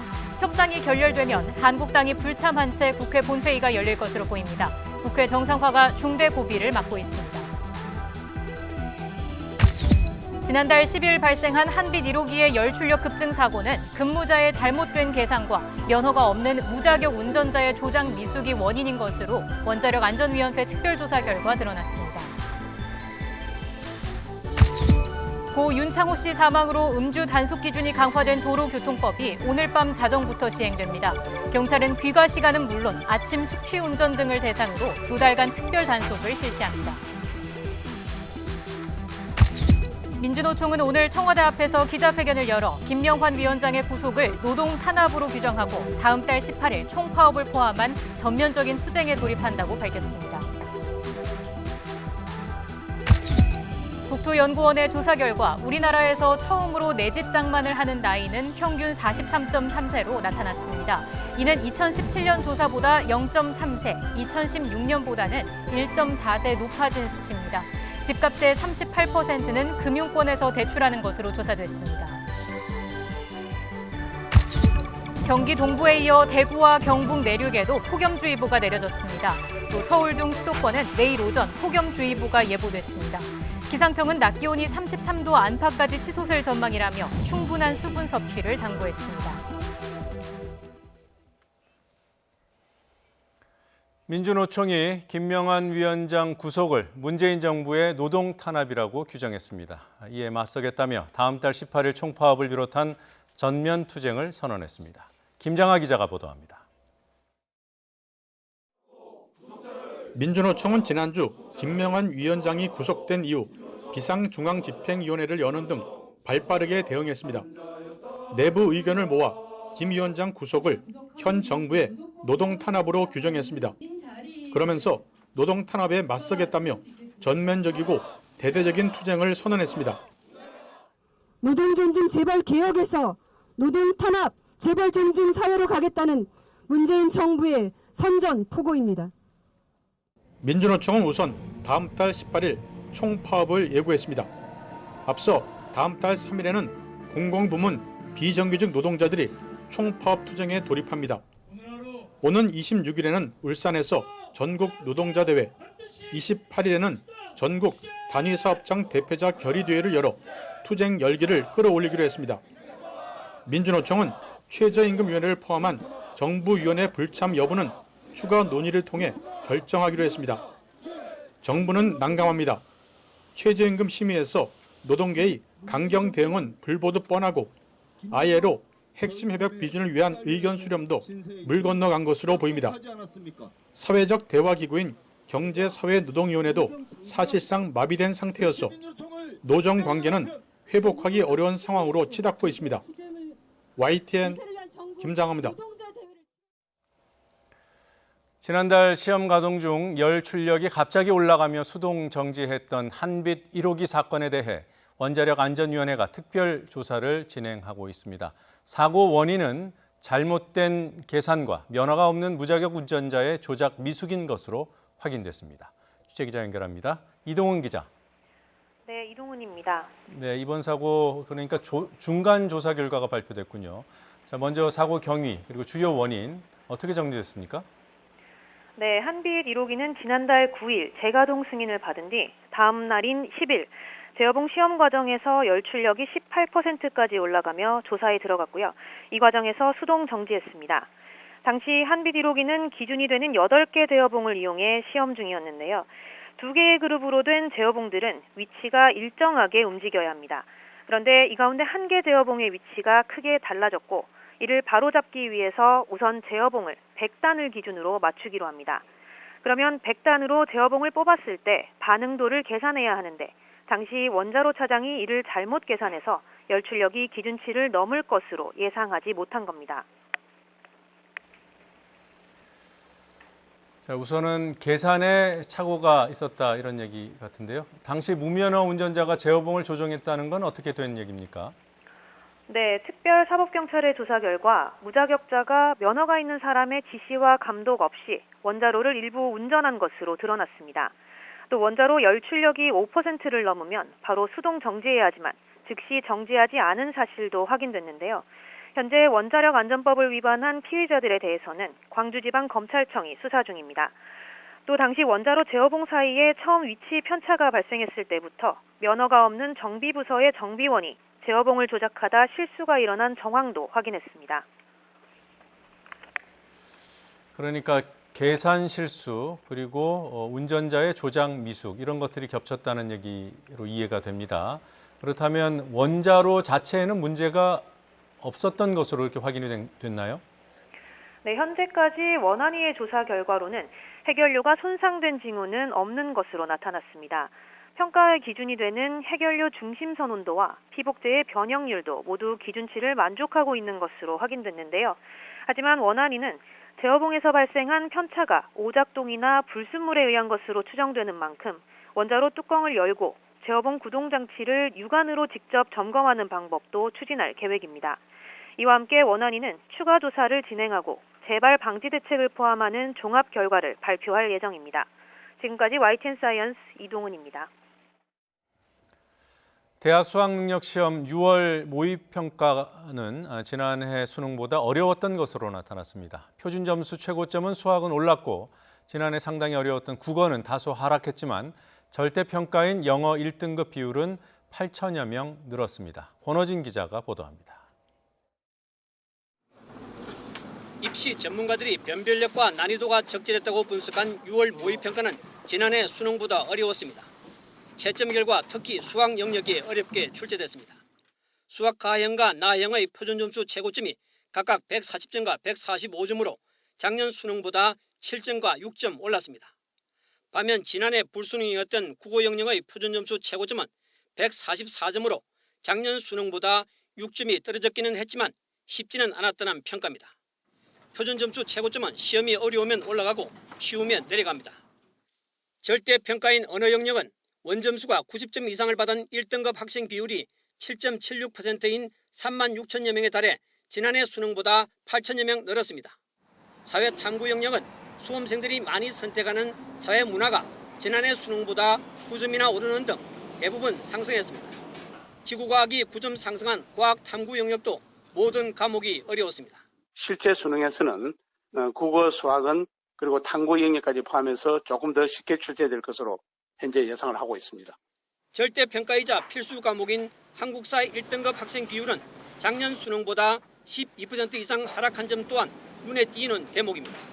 입시 전문가들은 6월 모의평가를 기준으로 수능에 대비할 것을 거듭 강조했습니다. 지나치게 어렵게 나왔던 국어보다는 국어 영역에서는 다소 평이하게 나온 정도를 참고하면 좋을 것 같고요. 여전히 이제 수학하고 영어는 이제 변별력 있게 출제되고 있다는 점을 참고해서 대비하면 좋을 것 같습니다. 또 6월 모의평가 성적이 좋을 경우 정시 모집 위주로 원서를 내고 그렇지 않을 경우 수시 모집을 적극 활용할 것을 주문했습니다. YTN 근호진입니다. 음주운전 기준을 강화한 이른바 제2윤창호법이 오늘 자정, 내일 새벽 0시부터 시행됩니다. 이를 앞두고 경찰은 이미 대대적인 단속에 들어갔습니다. 특히 우범 지역으로 꼽히는 유흥가나 식당 주변 등에서는 20-30분 간격으로 장소를 옮겨가며 단속을 진행할 예정입니다. 나혜인 기자가 보도합니다. 이른 아침 경찰서 앞에서 음주운전 단속이 진행됩니다. 고맙습니다. 10분 전 단속 행태 중입니다. 감사합니다. 전화를 주시죠.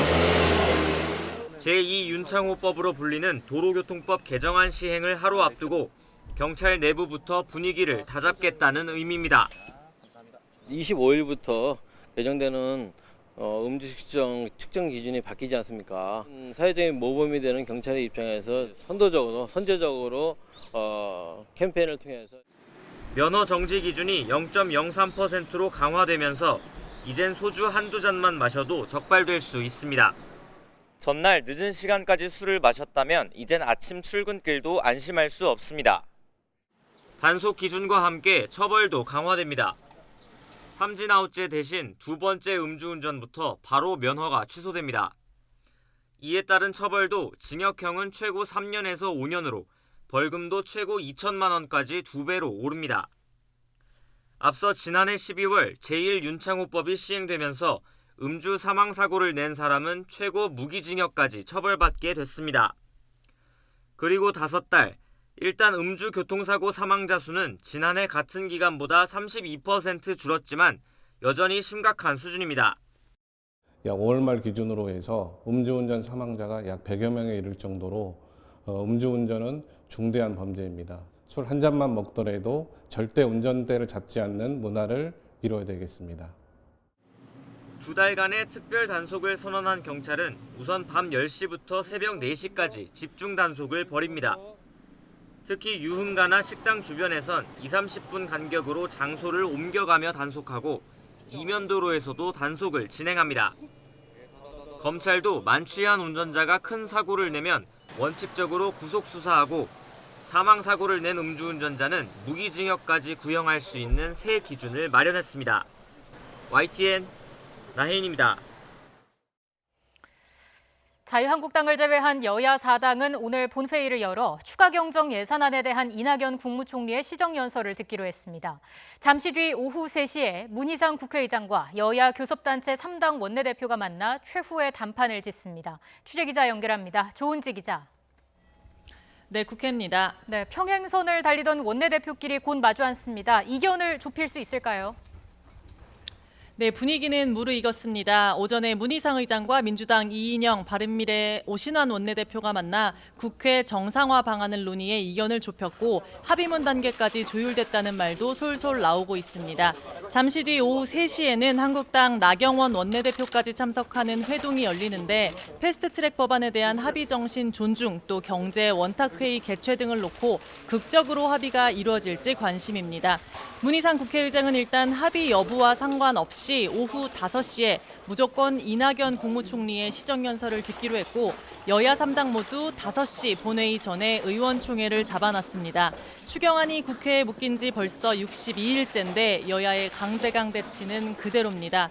민주당 이해찬 대표는 편식은 건강에 해롭다며 모든 사안을 공명정대하게 다루는 게 공당인데 원하는 것만 편식해서는 절대 안 된다면서 청문회와 현안이 있는 상임위만 선별적으로 열겠다는 한국당을 비판했습니다. 이인영 원내대표 역시 독선적인 민생 불참 선언이라고 했고 최고위원들도 국회가 뷔페 식당이냐고 질타했습니다.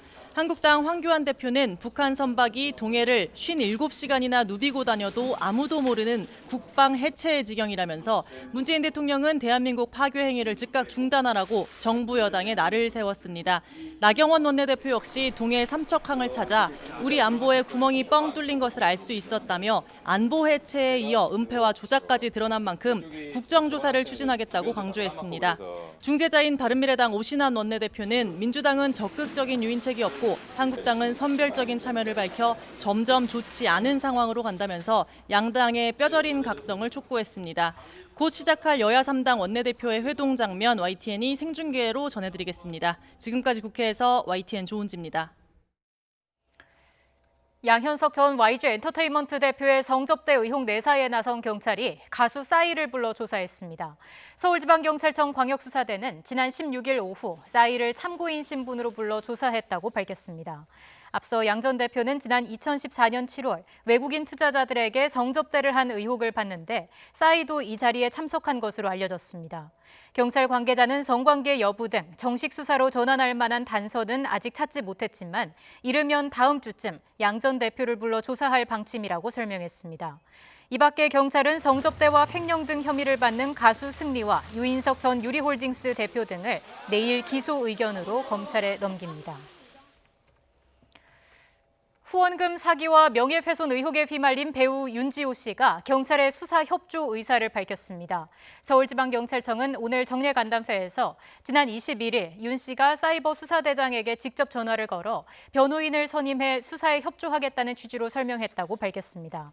윤 씨의 후원금 계좌를 분석하고 있는 경찰은 변호인을 통해 내용을 확인하되 필요하다고 판단하면 윤 씨를 직접 조사하는 방안도 검토할 방침입니다. 앞서 윤 씨는 장자연 사건의 증언자로 나서 후원금 모집을 진행했지만 거짓 증언 논란이 불거진 뒤 캐나다로 출국했습니다. 경제 불확실성이 커지면서 이른바 안전자산에 대한 관심이 높아지고 있습니다. 변동성이 큰 주식보다는 수익이 다소 적더라도 금이나 은, 채권 쪽으로 자금을 투자하는 사람이 크게 늘고 있는 겁니다. 이런 현상은 당분간 이어질 전망입니다. 백종규 기자가 취재했습니다. 금을 직접 보고 구매하는 금 거래소입니다. 지난해보다 문의와 구매자 모두 2배 넘게 늘었습니다. 최근 금을 찾는 사람들이 급격히 늘어나면서 10g에서 100g짜리 골드바 제품은 품귀 현상까지 벌어지고 있습니다.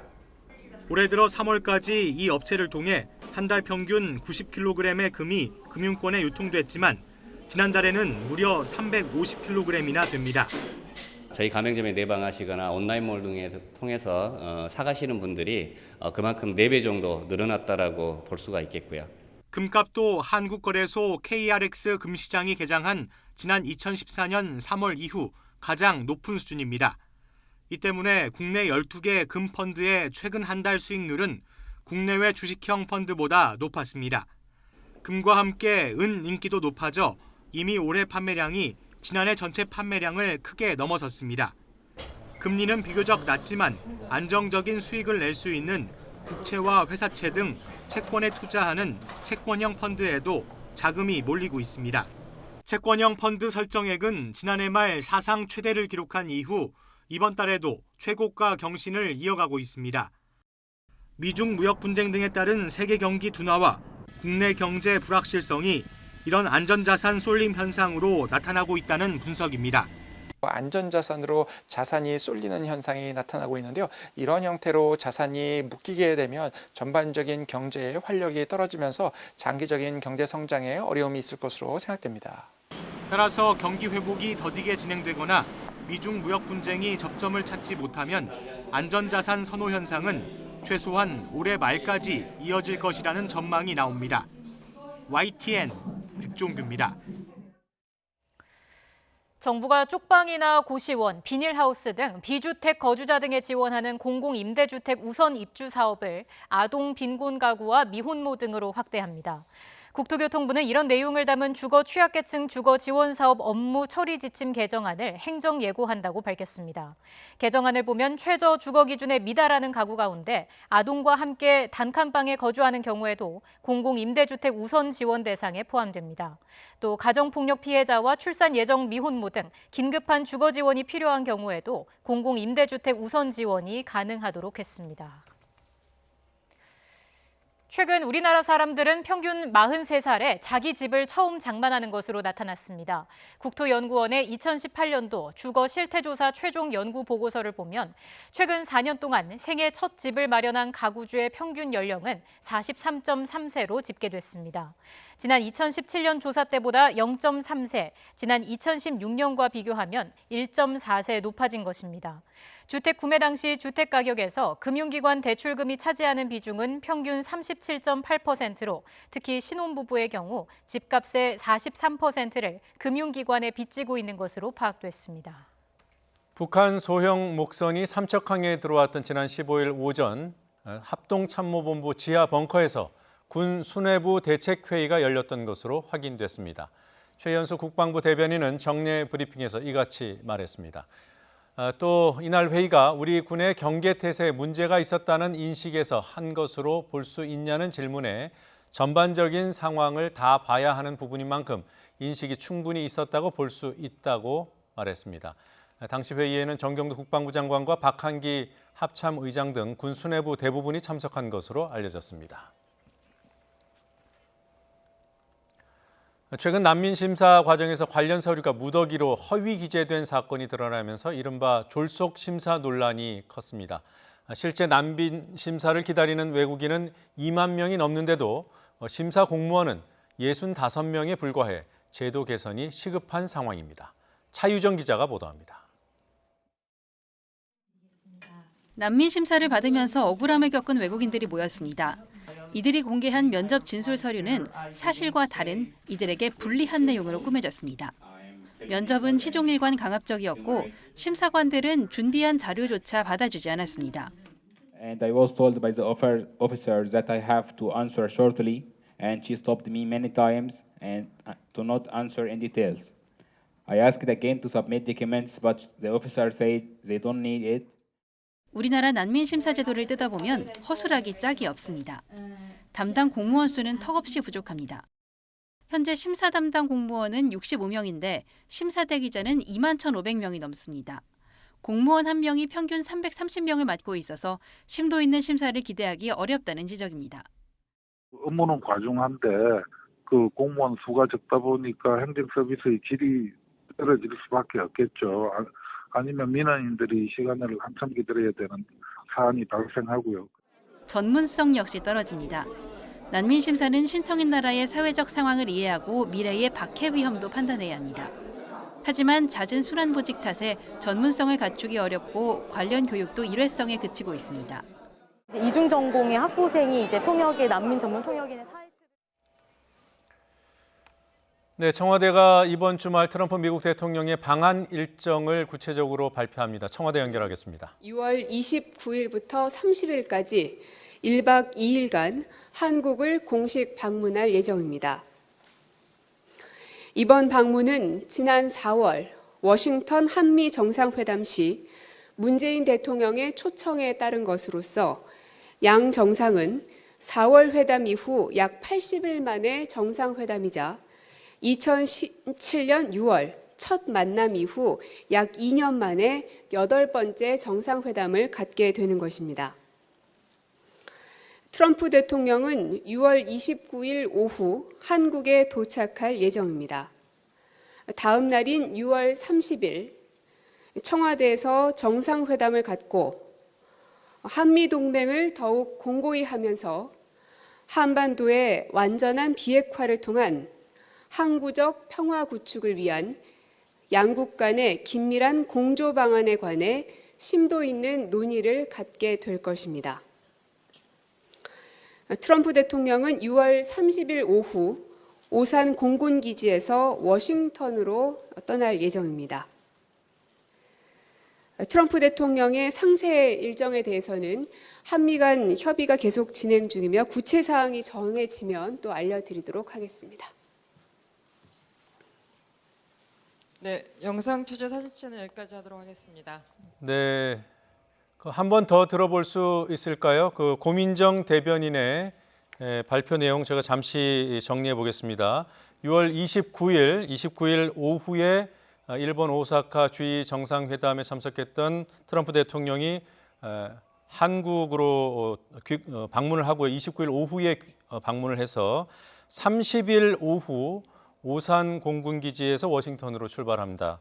이런 일정을 밝혔습니다. 29일 그리고 6월 30일 1박 2일 일정으로 짧게 한국을 방문하는 트럼프 대통령의 세부 일정과 관련해서는 지금 현재 한미 간의 조율이 이루어지고 있기 때문에 추후에 발표할 예정이라고 고민정 대변인이 밝혔습니다. 일부 언론에 보도된 비무장지대 DMZ 방문 여부에 대해서도 확인을 해주지 않았습니다. 다시 한번 정리해드리면 트럼프 대통령은 오사카 G20 정상회의에 참석했다가 6월 29일 오후에 방한을 합니다. 그리고 30일 오후에 오산 공군기지에서 워싱턴으로 출국할 일정으로 한국을 방한합니다. 구체적인 내용은 조금 더 확인이 되면 전해드리겠습니다. 조금 전에 한국의 난민 심사 제도에 문제가 있다. 대기하고 있는 난민 수는 2만 명이 넘지만 해당 공무원은 65명에 불과하다는 점을 보도해 드렸습니다. 도중에 청와대 연결하는 바람에 리포트가 끊겼습니다. 다시 한번 처음부터 보도해 드리겠습니다. 난민 심사를 받으면서 억울함을 겪은 외국인들이 모였습니다. 이들이 공개한 면접 진술 서류는 사실과 다른 이들에게 불리한 내용으로 꾸며졌습니다. 면접은 시종일관 강압적이었고 심사관들은 준비한 자료조차 받아주지 않았습니다. And I was told by the officer that I have to answer shortly, and she stopped me many times and to not answer in details. I asked again to submit documents, but the officer said they don't need it. 우리나라 난민 심사 제도를 뜯어보면 허술하기 짝이 없습니다. 담당 공무원 수는 턱없이 부족합니다. 현재 심사 담당 공무원은 65명인데 심사 대기자는 21,500명이 넘습니다. 공무원 한 명이 평균 330명을 맡고 있어서 심도 있는 심사를 기대하기 어렵다는 지적입니다. 업무는 과중한데 그 공무원 수가 적다 보니까 행정 서비스의 질이 떨어질 수밖에 없겠죠. 아니면 민원인들이 시간을 한참 기다려야 되는 사안이 발생하고요. 전문성 역시 떨어집니다. 난민 심사는 신청인 나라의 사회적 상황을 이해하고 미래의 박해 위험도 판단해야 합니다. 하지만 잦은 순환 보직 탓에 전문성을 갖추기 어렵고 관련 교육도 일회성에 그치고 있습니다. 이중 전공의 학부생이 이제 통역의 난민 전문 통역인의 타이틀을 달고 이제 통역에 들어가고 있는 그런 현실이 통역인으로서의 사실 지위, 안정된 지위가 보장되어 있지 않고 또 이제 그런 교육 과정도 사실 충분하지 못한 것 같아요. 역효과도 있습니다. 오랜 심사 기간을 합법 체류 수단으로 악용하는 가짜 난민이 활개를 치고 있습니다. 우리나라는 지난 1994년부터 본격적으로 난민들을 수용했고 아시아 최초로 난민 권리 보장과 처우 개선을 담은 법까지 만들었습니다. 하지만 제자리 걸음 수준인 난민 심사 과정 등에 대한 개선이 시급하다는 지적입니다. YTN 차유정입니다. 네, 이낙연 총리의 국회 시정연설이 예고된 가운데 여야 교섭단체 3당 원내대표가 문희상 국회의장 주재로 만나서 정상화를 위한 담판을 벌입니다. 네, 이번에도 합의가 불발되면 문 의장은 언급한 것처럼 자유한국당 없이 총리 시정연설을 위한 본회의를 진행할 것으로 보이는 만큼 협상 결과가 주목됩니다. 현장음 들어보겠습니다. 조금 있다가 혹시 좋은 일이 생기면 우리 오빠한테 네, 바로 왔습니다.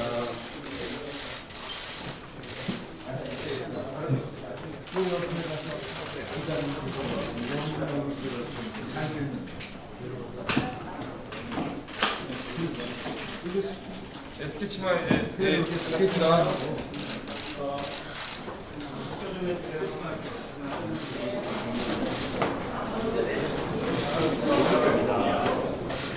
투표 부탁드리겠습니다. 네, 지금 화면 보시는 대로 화면 중앙에 문희상 국회의장이 앉아 있고요. 좌우로 이인영 민주당 원내대표와 나경원 원내대표 그리고 오신환 바른미래당 원내대표 3명이 의장실에 모였습니다.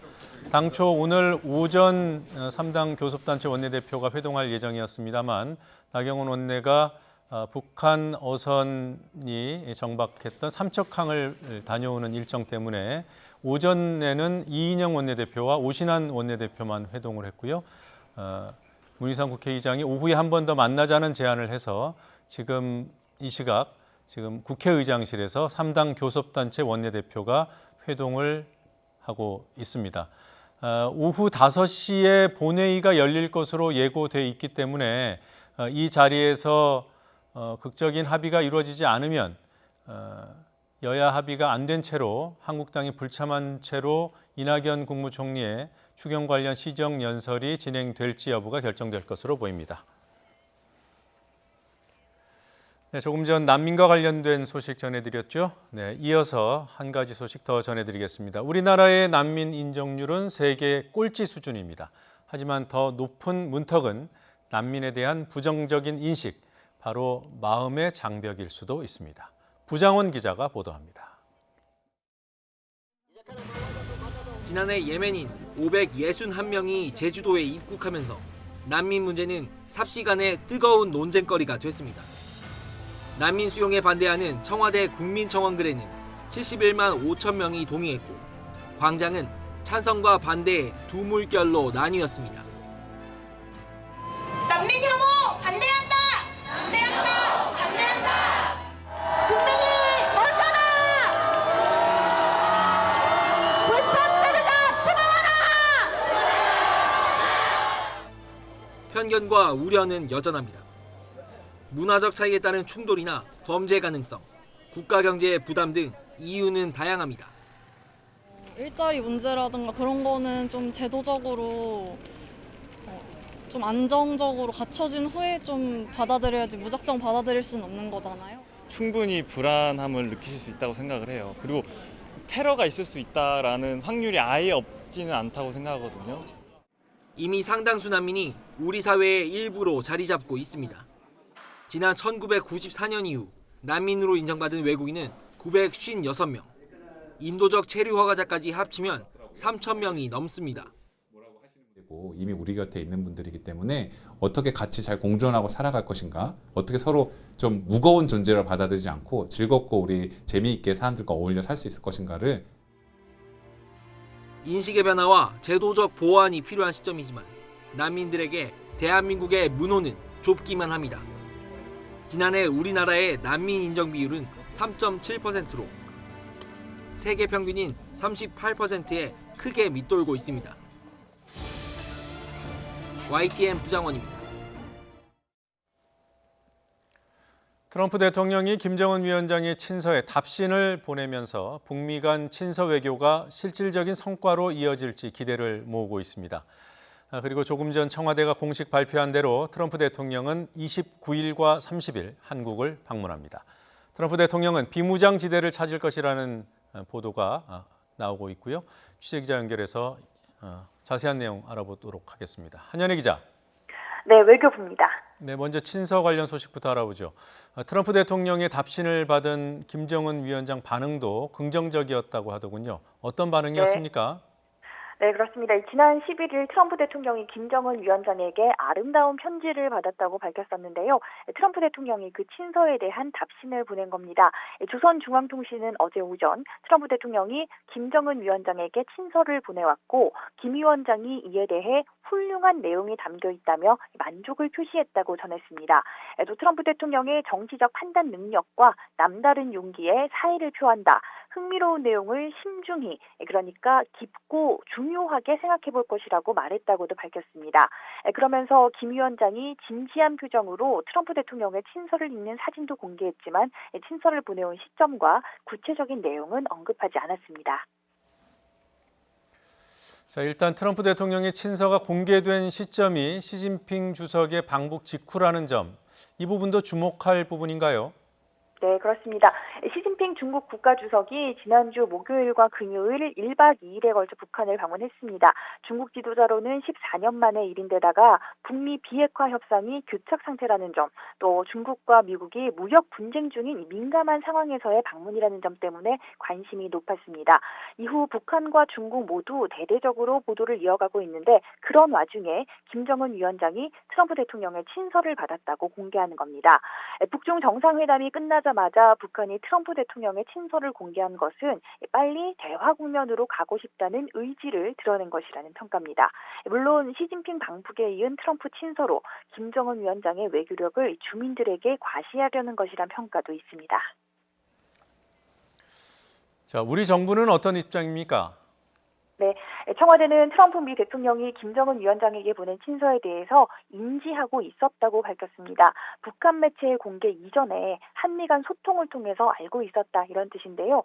고민정 청와대 대변인은 북미 정상 간 친서 교환이 대화의 모멘텀을 이어간다는 점에서 긍정적으로 평가한다고 밝혔습니다. 북한은 1, 2차 북미 정상회담을 앞두고도 친서 외교를 통해서 돌파구를 찾았던 점이 있기 때문에 이번에도 북미 간 오간 친서가 대화 재개 신호탄이 될 수도 있다는 기대감이 나오고 있는데요. 일단 트럼프 대통령의 메시지는 오는 28일부터 이틀 동안 일본 오사카에서 열리는 주요 20개국 정상회의에서 이루어질 미중 정상회담과 또 직후에 예정된 한미 정상회담을 통해서 드러날 것으로 전망됩니다. 네. 자, 한미 정상회담 소식 알아보죠. 29일, 30일 1박 2일 일정으로 방한하는 트럼프 대통령. 비무장지대를 찾을 것이라는 보도가 있었습니다. 한국 언론은 아니죠?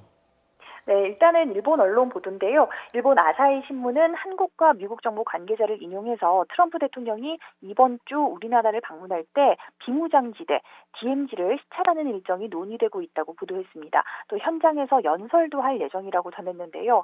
트럼프 대통령의 비무장지대 방문은 한국이 미국 측에 타진한 것으로 트럼프 대통령의 최종 판단을 거쳐서 결정될 것이라고 덧붙였습니다.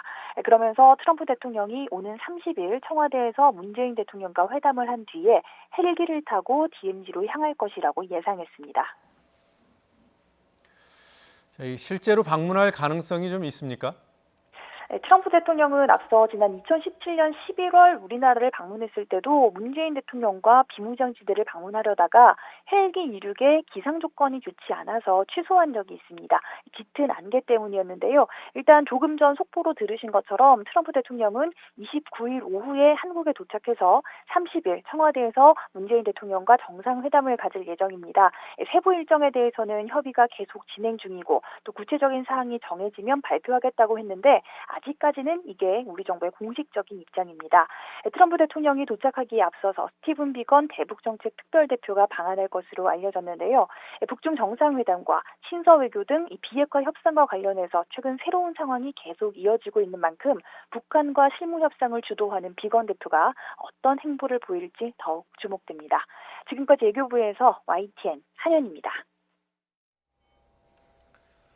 장마를 앞두고 더위가 기승을 부리고 있습니다. 서울 등 내륙 곳곳에 폭염주의보가 발표됐고 앞으로 이틀 정도는 33도 안팎의 더운 날씨가 예상됩니다. 날씨 알아보겠습니다. 신미림 캐스터. 네, 야외 스튜디오에 나와 있습니다. 네, 볕이 무척 강한 것 같은데 기온이 많이 올랐다고요?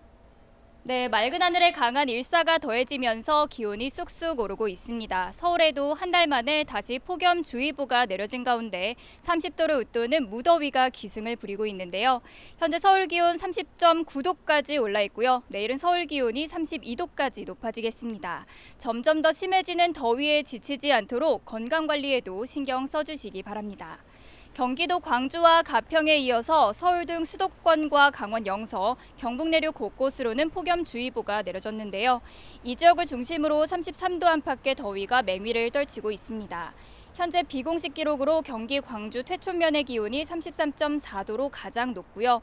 공식 기록으로는 의성이 32.1도, 청주가 31.6도, 홍천 31도, 수원이 30.7도를 나타내고 있습니다. 내일은 폭염 지역이 더 확대되겠습니다. 대구와 춘천, 수원의 낮 기온이 33도까지 치솟겠고요. 서울과 대전도 32도까지 올라서 오늘보다 더 덥겠습니다. 노약자와 어린이는 한낮 외출을 자제하고 야외 작업장에서는 주기적인 휴식과 함께 수분을 충분히 섭취하는 게 좋겠습니다. 앞으로 이틀 정도는 33도 안팎의 고온 현상이 이어지겠고요. 이번 폭염은 수요일 오후부터 목요일 사이에 제주도와 남부지방에 올해 첫 장맛비가 내리면서 점차 누그러질 전망입니다. 오늘과 내일 더위 속에 내륙 곳곳으로는 요란한 소나기도 지나겠는데요. 가방 속에 우산 하나 챙겨 나오시는 게 좋겠습니다. 지금까지 야외 스튜디오에서 YTN 신미림입니다.